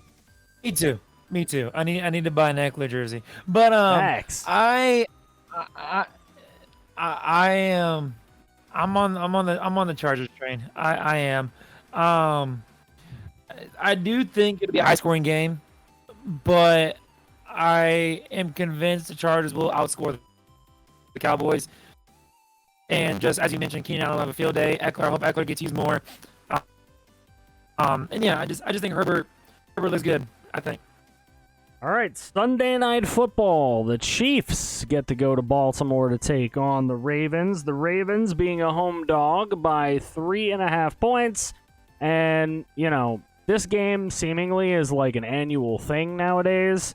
The old Mahomes-Lamar thing, but it's not even a question for me. Mahomes is the better quarterback. I think the coaching is pretty similar, honestly.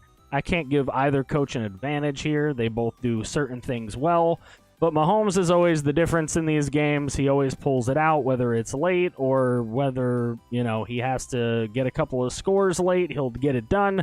And I'm going to go with the Kansas City Chiefs to win this game by, I think they're going to win by 9. Yeah, that's fair. I think I'm right there with you. I think the Chiefs win this one by 10. I think with all the injuries that Baltimore has about their running back and defensively as well, Marlon Humphrey's really going to get exposed by Tyreek Hill in this game, and I think Mahomes just has a big-time game in this one. Baltimore will make it interesting, but I think the Chiefs got this one by 10. I'm a up both of y'all and say Chiefs win by 14. I just don't see. I see Tyreek Hill, Travis Kelce, and Mecole Hardman exposing this Ravens secondary, and Mahomes have a field day. I wouldn't be surprised if he hits 400 yards passing. All right, and the final game to pick, the Peyton and Eli special, is the Lions on the road in Lambeau Field, where the Packers are 11.5-point favorites. And for a team that scored 3 points last week, that's a bold line to throw up. I don't know. This one's 11 kind and of a tough half. for me. This one's really tough for me. This might be one of the hardest big spread games to pick, to be honest with you, because I think I know the Lions had 17 points before there was 2 minutes left, but man, the Packers just struggled so mightily, and I understand that I don't think Aaron Rodgers can play a worse game than that. And I don't think he will play a worse game than that. I don't think he'll play as bad of a game as that. Yeah, it'll be a bounce-back game, but will it be the bounce-back game that we expect yet? I don't know, because even Devontae Adams looked really bad last week. Even he dropped a few balls that were right in his hands. It pissed the shit off out of Aaron Rodgers. You could see it. I'm just going to be smart, and early in the season, I'm going to take my giant point spreads when I get a chance to, except for the Falcon one, because they're just horrible. But I think Detroit and, Jared Goff, knowing that he's basically playing for a starting job the rest of the season to see if he can, not only if he can be the Lions starter, but also a starter for anyone else in this league, because he's on the road to being a backup if he can't. So he's playing for a lot right now, and I think he will at least keep this game to within 8.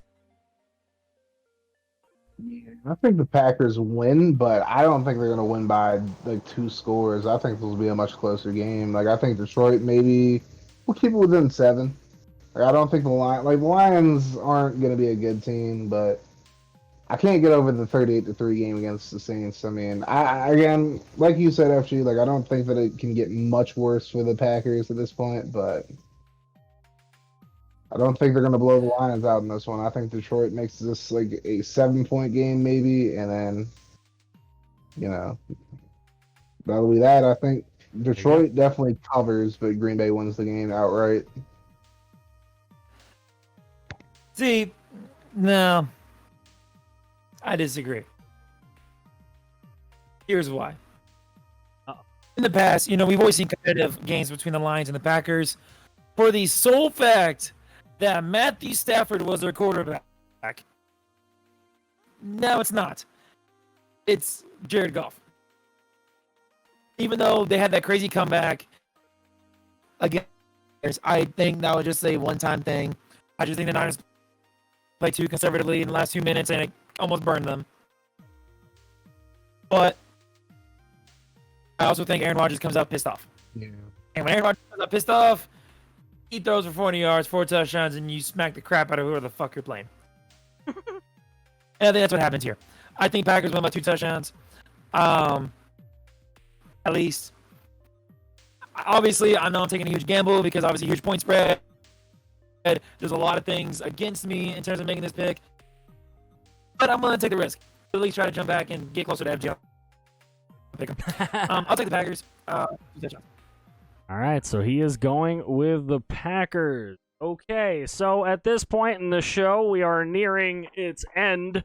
But if anybody who is sitting here in the chat, any of you 33, need any help with your fantasy teams, now, guys, feel free to talk about how you're feeling about fantasy football. Obviously, CJ has gotten into some of that already. But if any of you guys have any specific questions for the panel, just let us know. Let me respond to this guy. I don't know if he's still here. I know I just put a message. Joe Mixon and Keenan Allen for D-Hop and Swift. No. Mixon, I think, is going to be solid all year, and Keenan Allen's almost guaranteed. D-Hop does give you a lot of upside, but Swift's a huge question mark, and I'm not going to take that risk. So, no. Yeah, I would definitely agree with what CJ's saying. Swift's too much of a question mark for me to give up on sure things like Keenan Allen and Joe Mixon. The only thing that will make that a downside is if Joe Mixon gets hurt, because sometimes he does have that little injury bug. But as far as consistency is concerned, Joe Mixon's always going to get his. Keenan Allen's always going to get his, so I would stay with those 2 guys. Only thing I got is Dak or Russell Wilson. Woo! Now that's a tough one because Dak playing the Chargers, Russell Wilson playing the Titans. I would say Russell Wilson just because he's going to be playing at home.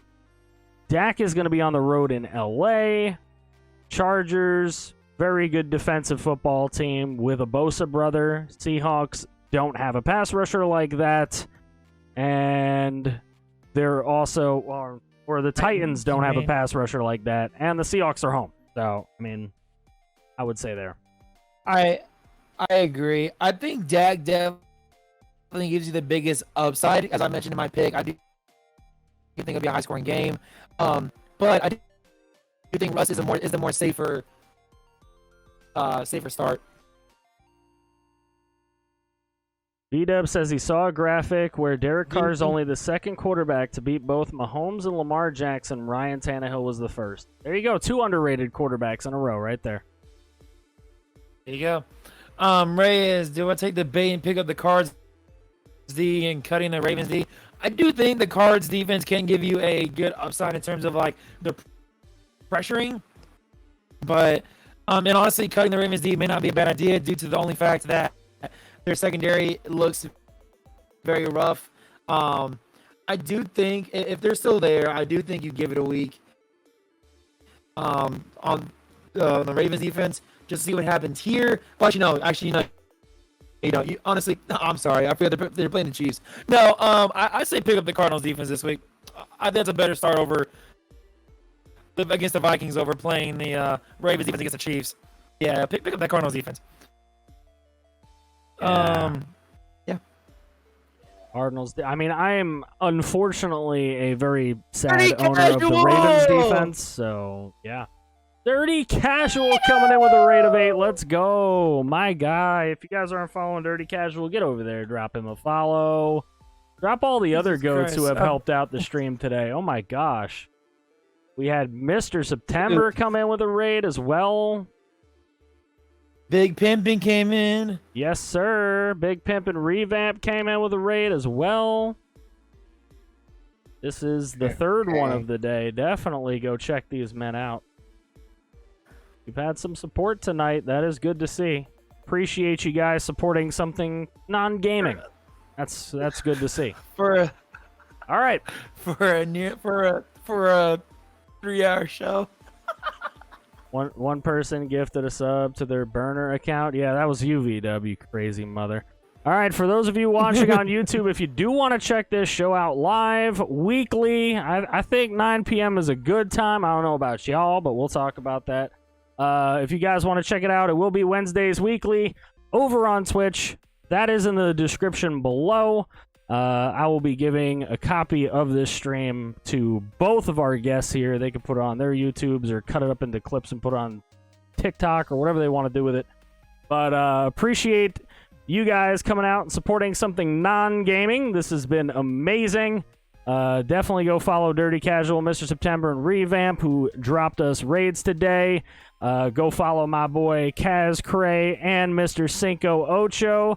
CazCray both on YouTube and Twitch, and MrCincoOcho over on Twitch as well.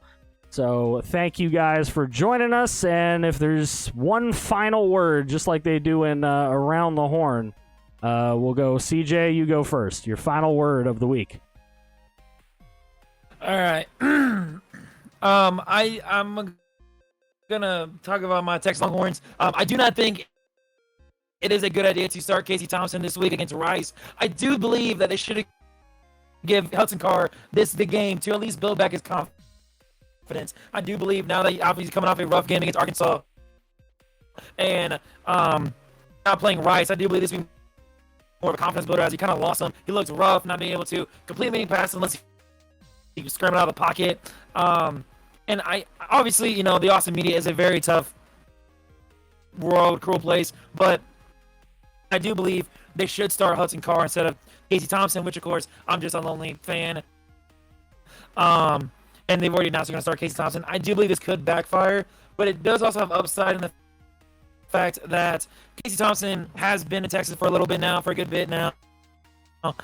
He does know the offense. He has shown that. He looked decent in the spring game, and he has looked decent in his garbage time reps. So it'll be interesting to see how he looks against Rice and potentially the future if head coach Steve Sarkisian decides to continue to roll with him. Also, Elmer's, I'm not sure, you asked earlier about what games we picked for college football.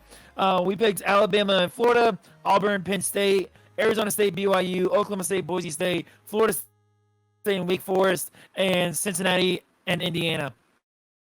And that is my last 2 cents.